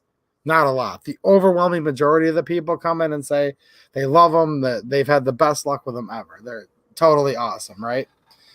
But a few people have said that. Now the G2Cs, I've probably had hundreds of thousands of comments on this channel. But I've probably had a couple people, but for the most part, like, nobody has really given me any reports of their G2Cs having any problems, ammo specific, otherwise. My G3C, I bought it from right out of the box until now. I've yet to have a jam. Now, I don't have a million rounds on it yet. Eventually it'll break like everything, but as of right now, knock on wood, you know. But many, many other fine guns. You know, I don't agree with that, respectfully, man. Respectfully, I strongly disagree. And I would never discourage anybody from being unarmed, because I'll tell you what, if somebody can only afford a $300 Taurus and they can have it right now and practice with it and take it out and defend their family, I'd way rather have that than some snobby FUD gun that other people might prefer more.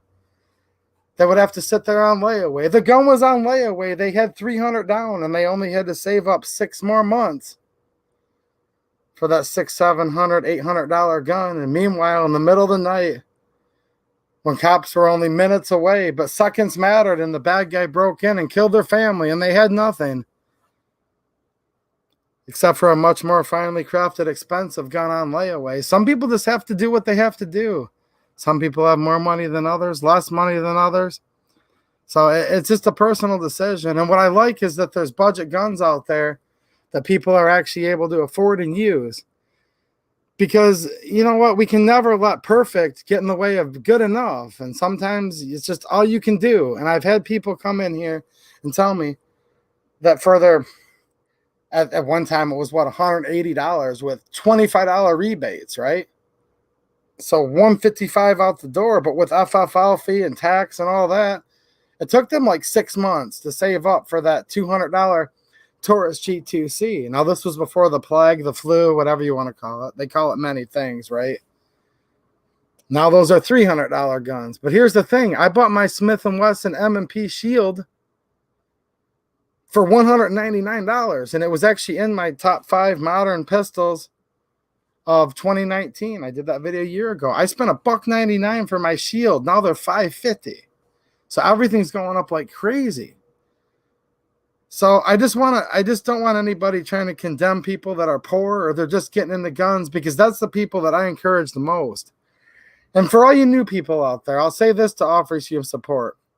Somebody will come to you and say, why'd you spend $300 for a certain gun, whether it's a Taurus or a Sky or whatever it is. I don't like Sky pistols, guys. However, you should be very proud if you're armed with a Sky, because that's what you could afford, that's what you wanted, or a High Point or any of that. Because I'll tell you what, I'd take that High Point or Sky before a sharp stick or a Glock or Walther on layaway. When someone's breaking into my house tonight, and the PDP tricked out Gucci Glock, whatever it is on layaway, it's not going to do you any good. At least you have a chance with your High Point or your Sky or your Taurus. Someone's going to come in and they're going to say, well, I only paid $200 for my Smith & Wesson. Well, if they're telling you that, they got it in a different era. And that's how crazy the gun world is in the last year and a half, 2 years. Like 2 years ago, Palmetto was dumping the M&P Gen 1 because they came out with the Gen 2 that had the rougher textured grips on it, right? And I just picked up a couple of them when I could. So there you go. Now I own really expensive pistols too. I own some old war relics that are in, some are in war-torn, used condition. Some are in pristine condition. I might own a couple that are collector grade. I own 1911s like I've shot or have owned or whatever, do own, have friends that do, pretty much all of them. I've shot, I've held, I've felt many, many guns, guys, but that doesn't really matter. It matters like what's for you, what your choice is. Joseph Pichetti says Taurus rocks. Hey, nice, man.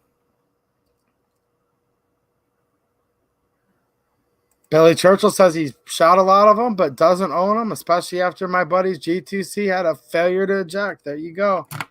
And you will find problems with them. You'll find problems with 1911s. You'll see, you guys look up 1911 on YouTube. You'll see them jam. You'll see Glocks jam. You'll see Glocks that break a guide rod, even though I think the polymer guide rods are fine. But hey, there's all kinds of stuff. Look, you'll see anything you want to see, literally. Now, yeah, there are some guns that are kind of junkier than others. I get it. And look, I held off on buying Taurus, especially their semi-autos, for like ever. Their Millennium, yeah, that was. Now, some people are going to tell me that, hey, their original generation Millennium was awesome. And I believe you. It's perfectly, I'm sure you're being honest. But let's face it, they had some big time problems with a lot of their semi-autos back in the day, well documented. In fact, they had almost as many class actions and police officers injured back in the day as Sig Sauer does today. Now, Sig's since vastly beat Taurus of 10 years ago, but at one time before Sig's modern polymer guns, Taurus had like the most lawsuits against them. That's not a joke. And I bought the G2C originally on this channel thinking there's no way it could be worth the hype. And I was very surprised. And since then, I've remained pleasantly surprised. Washburn Billy, being armed is the point. Yeah, with whatever you guys want, literally. Whatever it is, it doesn't matter. I mean, it does matter. There are guns that are better than others. I don't mean to literally say it doesn't matter at all. I just don't want anybody that's new. Look, like so many people, probably a lot of you right now have like lost your job in the last year. Or you lost it for a while and you've got back to work finally, and gas prices have gone up 80 cents a gallon and all this crazy stuff's going on.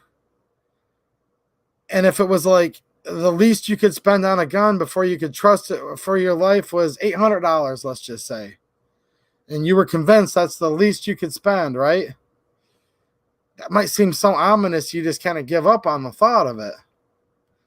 And that $800 gun might be better than a $300 gun or a $200 gun. It might be. It might not be, though, too. It might not be. But I would way rather have something that I could practice with and at least have a chance than to just sit there and drool over a bunch of other people's guns on YouTube, right? It just sucks right now. You used to be able to get quality name brand guns for $300-400. It's tough. I just did a review of the Zagana, right? Some people hate it because it's from Turkey. If you like Turkey, if you hate Turkey, I don't know what to say on that. But the Zagana, I've reviewed two of them. We'll call it the Gen 1 and the Gen 1.5. The first one was like $279. The second was $330. So, yeah. Let's see here. Somebody just left a good one here that I agree with. Jiffer with the super chat. Thank you. Says the government will take your gun if it's $5 or $9K. They don't care what you have. They will take your rights. Don't be toxic to new gun owners. Yeah, you're right. They don't care. Actually, you're right. They'll take your Lorison, your Saturday Night Special, or they'll take your Barrett M82A1 equally. They really don't care. And here's another point I was bringing up to a friend on the phone. Okay. And it's a fine line. Like, you get what you pay for. What's your life worth? Like, that's all true. I'm not discounting that. If there's anybody in the chat countering what I'm saying, which there might be, and that's fine. I understand that. Who cares? I mean, I care, but I'm just saying, like, I'm not offended by it, is what I mean, like, by who cares. They're going to say, you get what you pay for. What's your life worth? And that's actually a valid argument, too. Now, another thing to consider, you get in a self-defense situation. Even if it's what's called a justifiable homicide. That's what they call it in a lot of states, okay? You did shoot someone, but it was justifiable because you were protecting life. You know, you weren't, okay. They're still going to take that gun from you and put it in the evidence room for like months, years, maybe forever. I've heard of a lot of people, a lot of people that it was justifiable. They totally got off, right? They totally got off. They got in no trouble. But they still never got their gun back. And I've heard some got it back and it was all rusted because the local cops threw it out in the pole barn, unclimate controlled, and it came back a hunk of rust, junk. All things to factor in. And it is a fine line. So maybe it's like, well, okay, Glock's for you, and that's fine if it is. I understand trusting only Glock, and that's fine. But maybe just like more of an OEM Glock for your carry, and your Gucci Glock that you really love, that you have $2,900 into. Hey, if you want to carry it, that's cool too. But keep in mind that could get banged around in an evidence locker, thrown out in a pole barn to rust for a year or 2 or 5, if you had to use it, and even if you were innocent in every regard. These things do happen, and they're well documented. Just something to think about, right? Mark Corby with the super chat. Thanks, man. I appreciate it. He says, I heard you can't scream on a roller coaster out there in Cali. Does that mean we got a shot at suppressors coming off the tax stamp list? Oh, geez. California may bail us out, right, Mark? Because they've gotten so crazy that since you can't scream and can't make any noise, there'll be suppressors off the tax stamp list. Thanks for the laugh. That'd be what you call going full circle, right? A lot of these guns. I saw somebody up here talking about buying the Arex Delta for $350. And there's someone I really like, but I have to respectfully disagree. And if you guys can find an Arex Delta for $350, please send me an email. I would love to get one. I actually wanted an Arex Delta like over a year ago. It wasn't first on the list, but I watched the prices drastically go up in price on Gunbroker, and I can't really find them in any stores. So if I really can get an Arex Delta for $350 right now, March 19th, 2021, please tell me, because I'd love to get one soon. Alaskan Ballistics, thanks for the super chat, man. He said, I'm glad your Taurus firearms work out for you. Well, thank you. Mine have. I've seen too many issues to ever buy or recommend one. And if that's your experience, you should definitely not recommend. That's fine. And we're going to have our different recommendations on things. Can you get 6.5 Carcano dies and brass? I don't know. I'm not a reloader. We were talking about that, Mateo. Can we get the dies or the brass? What was the hard part for it? Was the brass the hard part? Mateo's my inside ammo consultant. I don't know how to reload. I don't do it. It's a fine thing to do, but I'll tell you what, during this ammo shortage was not the time to get into it, right, Alaska? Right now, can I find anything? I don't know. Can I find primers? I don't know. Okay, Mateo's saying the brass. The brass was the hard part for us to find, because I was talking to him and I'm like, well, what about you, working me up a load, and maybe he would want to make me some and send it to the channel. And I think it was the brass he wasn't able to find. Now, maybe someone out there knows of some brass that can be converted, but I think there was something a little different with the brass, right? Where it wasn't too straightforward. Yeah, Rad, reloading super expensive right now. If you don't need competition winning groups, you may wait. Yeah, so there's always reasons to load, right? You've got people like Alaskan Ballistics. He's a ballistics channel. He's going to tell you how different rounds of ammo are performing, different loads of the ammo, different barrel lengths. That's what Alaskan Ballistics does on his channel. Now, a lot of times he's going to review stuff that it comes out of the box, so you guys can know what to expect when you purchase it. But also, he's like a super big game hunter out in Alaska. So he may want to work up a special load, and a lot of you guys might, for your competition, for your hunting, for things like that, right? And then it's not a matter of that you're loading for cheaper, right, Red? But if you're just trying to reload for cheaper, guys, I don't think so. I really don't. Now, if you have all your reloading supplies from forever ago, you might think to yourself, hey, I'm reloading for cheaper. But not necessarily, because, well, look, I just don't think it's a fair way to look at it. If you bought all your ammo reloading supplies a year and a half ago, okay, and you're going to say, well, I can get ammo cheaper than anybody. Well, that's kind of apples to oranges, because what if I bought, let's just say someone had enough components to make 1,000 rounds of 9, and they bought a year and a half ago. Okay. But let's say I bought 1,000 fully loaded rounds of ammo of 9 back at the same time they did. I would argue we're still at scratch. So at the end of the day, I think the guy that was the reloader that stocked up on a bunch of components, okay, is basically on an equal playing field with the guy that previously stocked up a bunch of cheap finished ammo. I really do. Now let's fast forward to current time. If someone's just buying reloading components today, they're just as screwed on price as if someone's buying finished ammo today. Not saying you shouldn't reload. There's many reasons you're going to do it other than cheaper, but hey, that's just my opinion. And I love reloading. I'm literally not knocking anybody on it, but right now, in the current climate as it sits, people are either not able to get like small pistol primers, or they're paying so much for them, jacked up online on Gunbroker. Like now they're selling them per 25 count strip. Have you guys seen that? If you're paying some of those prices I'm seeing on Gunbroker, you're probably not reloading cheaper. Like, how could you? If you can buy 9mm fully loaded ammo right now, let's just say 70 cents a round, and you're buying your primer for 55 cents, and then brass and powder and bullets are also jacked up. Yeah. Just like before the ammo shortage, before this plague, this whatever you want to call it, hit all of us, people used to try to make an argument with me. They would attempt to, and maybe someone will tonight. Back when I was buying my reloading's awesome, guys. I'm just giving the other side of the story because I know the reloaders will give you theirs. Okay. Look at my channel just a little over a year ago this time. Probably 13 months ago, I was showing you guys. I'm like, this is $6.19 a box on sale. Now it's steel case, and you guys can make all the arguments back and forth. Brass versus steel. That's besides the point. I had people at that time telling me they could reload 50 rounds of 9mm for cheaper than $6.19. I don't know. I don't know if they could or not. I couldn't find out how to do it. I tried to figure it out. I couldn't find out how to do it because there was all the little incidental costs, like their electricity they were using for their tumbler and their this and their case loop. Like it all adds up. But they said they could. They said they could. A lot of people said, I don't know. I guess it just depends on how you do it, right?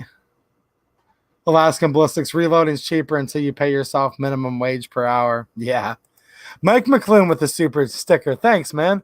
Let me click over here and see if I can find it. Susan's making the chat go a mile a minute on me. Slow it down, Susan. What it is, I click back over here to my YouTube pop-out chat, and they move it really fast on me. StreamYard's good, and that's what I use, and it helps me organize a lot of things. However, it doesn't let me see the super stickers. But I'm looking at it right now. Oh, boy, we're back to that tactical hippo again. In the rolling chair. I've got a rolling chair, see? I can do it. What do you guys think? Did I do pretty good? Last week, I imitated the tactical hippo, too. Thanks, Mike. I appreciate it, man.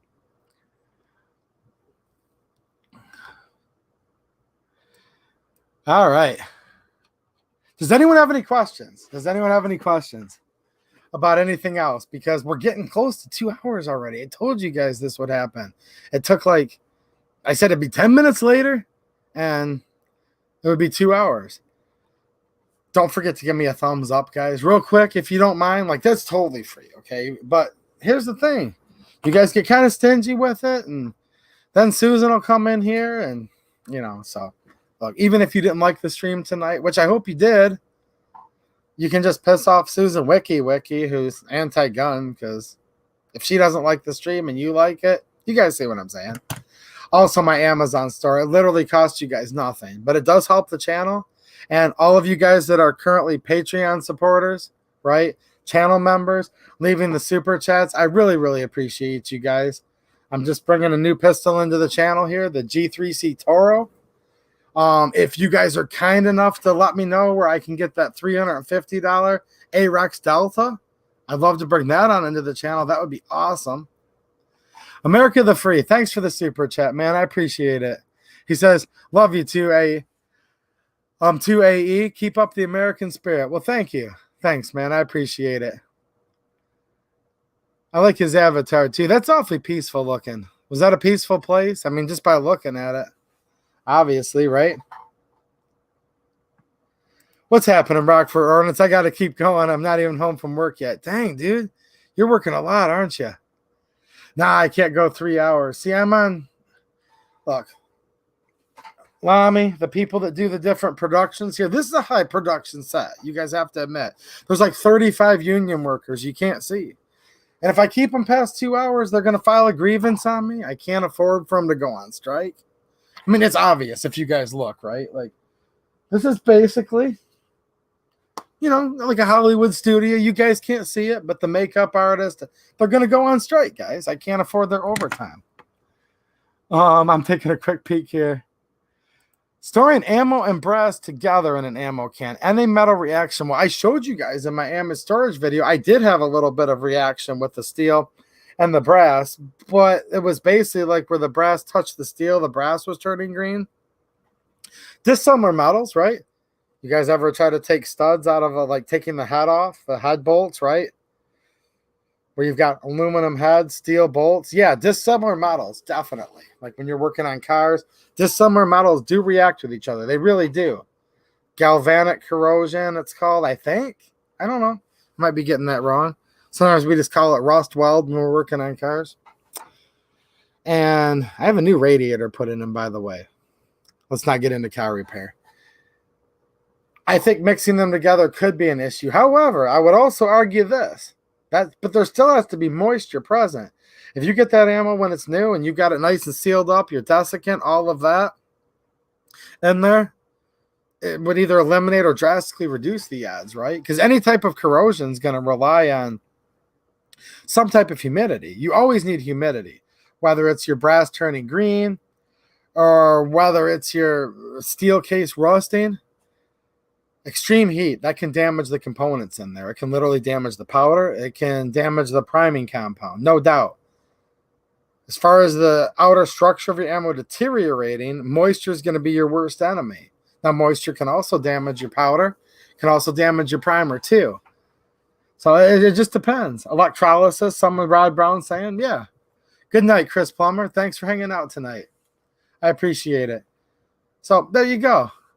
Typical union workers, can't find them anywhere. Heck yeah, man, that's hilarious. Yeah, you can't find them because they're union workers. Shout out to all the union workers watching right now. Oh boy. Not even close. I assume you're saying that in a compliment way, right, Luke? Why can't, okay, Samuel EID says, why can't AR-15s take steel casing? Well, that's a great question because in my opinion, they absolutely can. And I've shot many, many, many rounds through AR-15s with steel case, and I've not broken a gun off of it yet. So that's my answer to your question. Why can't they? Well, because in my opinion, they can. There's pros and cons to it, okay? It's not always just the case you're talking about. It's the bimetal projectile, and we can talk about things like barrel wear and throat erosion, and we can talk about the possibility of different expanding and contraction rates where the brass is going to expand faster, where in the chamber, when you're fire forming your brass, the steel might expand a little slower, and it does. A little less elasticity, a little slower rebound, if you will. And you could dirty up your chamber if you're shooting a bunch of steel and then go to brass, and that seal's so tight in there, you get a stuck case.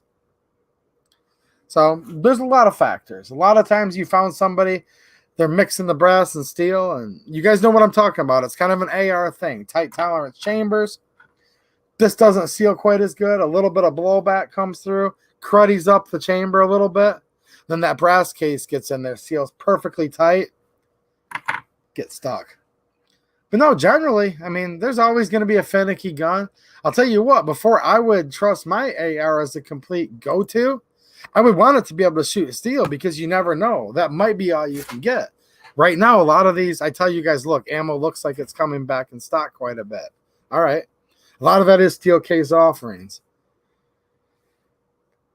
If you could argue to me, if you could prove to me, and this is hypothetical, that brass is better than steel in every way, and it might be. But that's besides the point. But I just couldn't get it. It's back to that whole scenario of don't let perfect get in the way of good enough, because in times like this that we're in right now, hopefully it's going to get better. But like I said earlier, there's a scenario where it could get slightly worse or a lot worse. You might just have to do what you have to do. So that's why I make sure my go-to guns, whether it be pistol, rifle, AK, AR, Taurus, Glock, whatever, I'm going to want it to run on cheap steel-cased ammo too, because that might be all I can get. And I think a lot of you guys have seen that lately, haven't you? That's all you could buy. And you might have understood why brass was better and all those things, but it didn't matter, because what were you going to do? Just sit there and flail it and wave it at somebody? Or hope the best with steel case? So that's why I always did that. If you guys go back and look on this channel, I'd be reviewing budget pistols way before this flu, plague, whatever, shortage.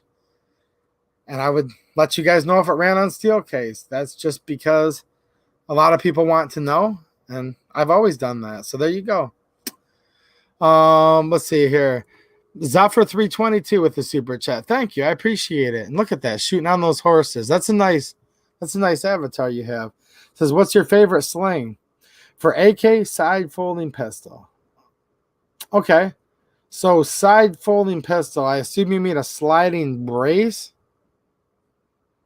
Because if it's a side folding stock, then it's an SBR. I have some pistols with side folding braces, so I know what you're talking about. Well, do you want it like from a purist standpoint? Because if that's the case, it has to have the correct origin from country of the year it was produced.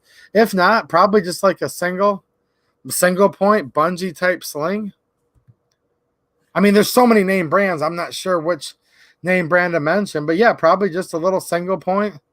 You know what I'm talking about with the bungee type, if you have your sling loop in the rear. Not sure exactly. There's a couple different options out there. Good night, Rick. Nice seeing you, buddy.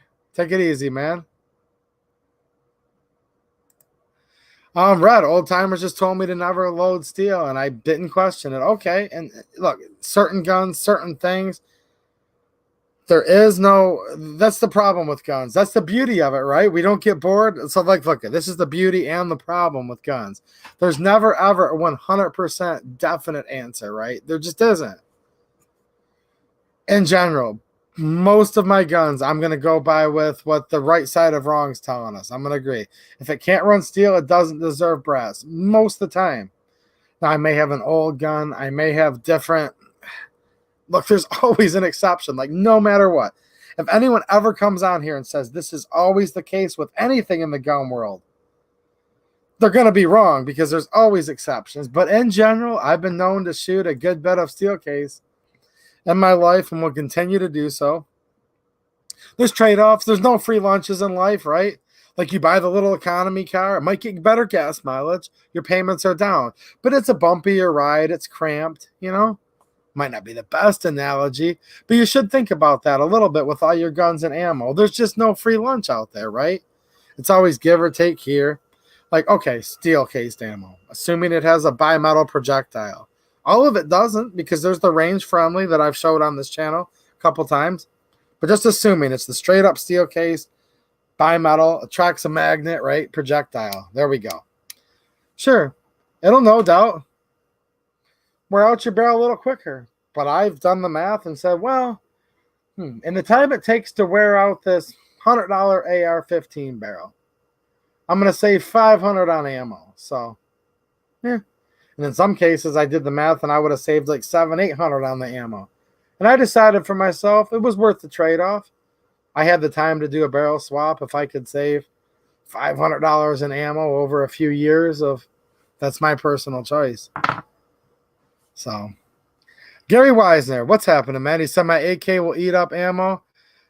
Yep, long as it's 7.62 by 39, and loves it as much as I love shooting it. Well, you've got things like the AK, of course, the AK, the SKS, all of that kind of stuff. Well, yeah, those love steel case because that's what they were invented and designed for. And I've actually found my AKs run better on steel case than they do brass. Literally. AKs don't jam much. I've had them jam up a couple times on brass. Not even joking.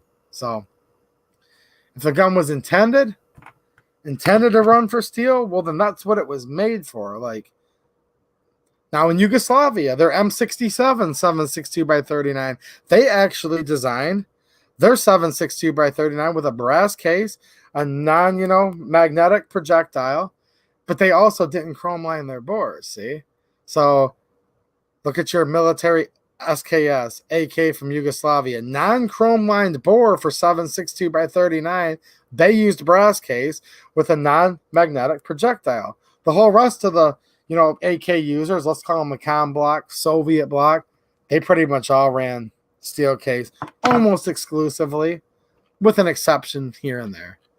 So there you go. Your gun, if it was an AK, was most likely completely designed to run steel case, as it should in that case. Even when there was no shortage and I could buy anything I wanted.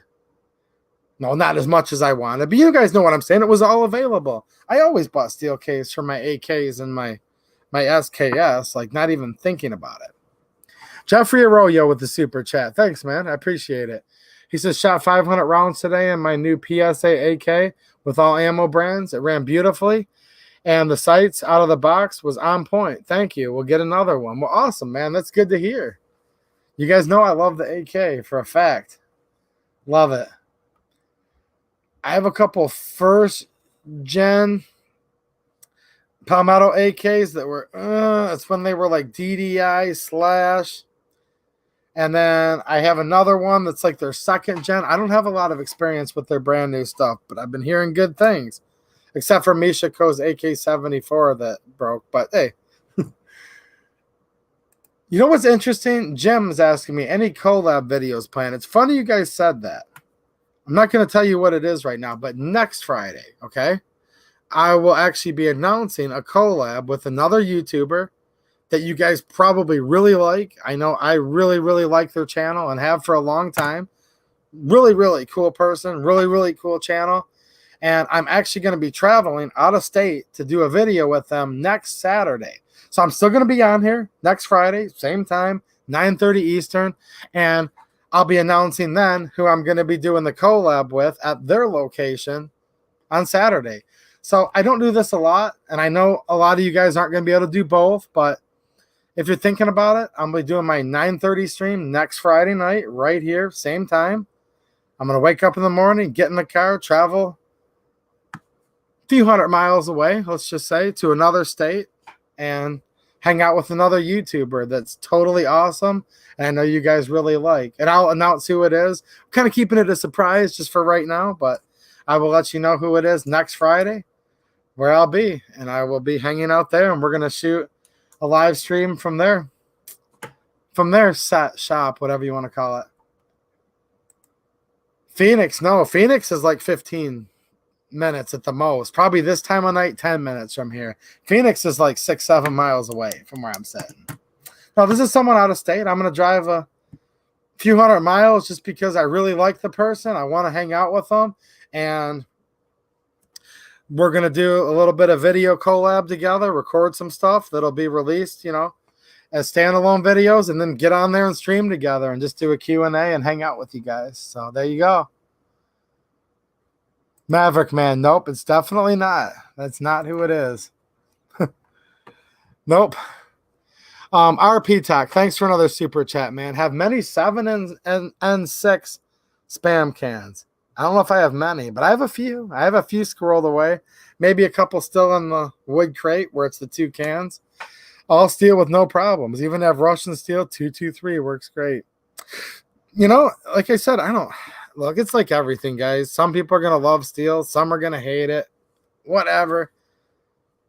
AK-74, 7 and 6. He's talking about 5.45 by 39. Yep. The Russians invented the gun. They invented the round. They made the steel cased ammo for it, right? Here's a steel cased ammo right here. There you guys go. You can guess what that is. Here's another one. This is not. I'm playing tricks on you guys now. These are a couple oddballs. They're not 7.62 by 39, are they? What have I got here?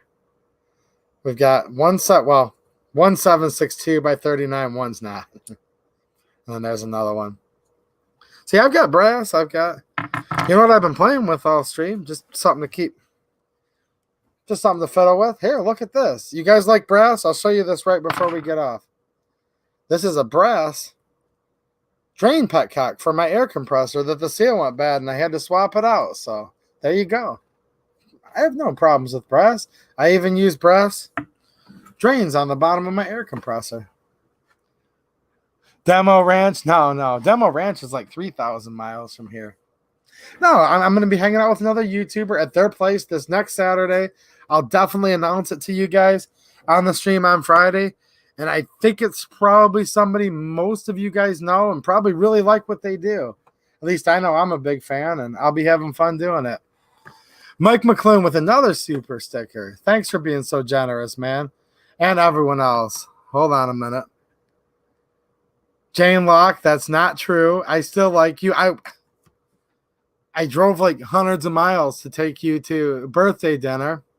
And then our friend who's too nice paid for all of our dinner. Guys, I took Jane out for her birthday dinner. Like, we went. And then, like, I was looking at her because I told the waitress, put Jane and I's bill together, okay? And there was a group of about 5 of us. I'm like, where's our bill? And then our friend paid for it before I even got the bill. So I did not stand Jane up, so you guys can't harass me, right? I did, like, go there with full intent, told the waitress, put hers and mine on the same bill, right? Yeah. And then our friend is too good of a friend, and cut it out, Jane. Cut it out. I literally tried. Mike McClune will buy you dinner. There you go. Victory. Thanks, man. I'm not even going to try to do that, Mike. What? Okay, hold on a minute. I'm trying to emulate this super sticker. So I have to turn around. Victory. I think I pulled that off. I think I have a career in acting, guys. I've just realized that recently. I think I could do an acting career where I act and emulate all these emojis. What do you guys think? We're going to take the channel to the next level. No more guns, no more firearms. I'm just going to get on here for 2 hours and try to simulate tactical hippo emojis. I think I could do that. That sounds like fun. What's happening, Explicit? How you doing, man? Nice to see you. You've been around a long time, man. A lot of you guys have. You know, I'm going to miss somebody, and if I do, it's not so many good people in here. West, how you doing, man? All kinds of you guys. Look at this. John Doe, what's happening? Patty McGill, Silver Cobra's here. Gear Knives and More, what's up? Look, guys. I'm not really going to do the emoji thing. Somebody just left the stream when I said that. Can you believe that? But I'd like to stay on another hour for my friend Rockford Ordnance. I can't because union scale's too high. Like someone said, they're union. You can't see them, but the whole set of people, they're racking up the bills here, and they charge me over by the minute, right? You guys are going to keep guessing, but no, we'll let you know next Friday for sure.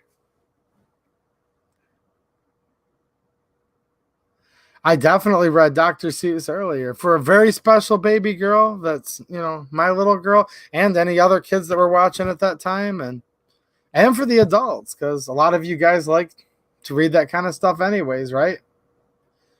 Yes, you're right, Braster. The misinformation out there on Steelcase is insane. Yep. And I saw you guys. No, I'm not leaving YouTube. I was telling you, like, for a minute there, I said I'm going to switch this over to where I reenact emojis. I tried to say it with a serious face, but probably not. I always wanted to be an actor, but I'm not going to act. I never wanted to be an actor. Are you kidding me?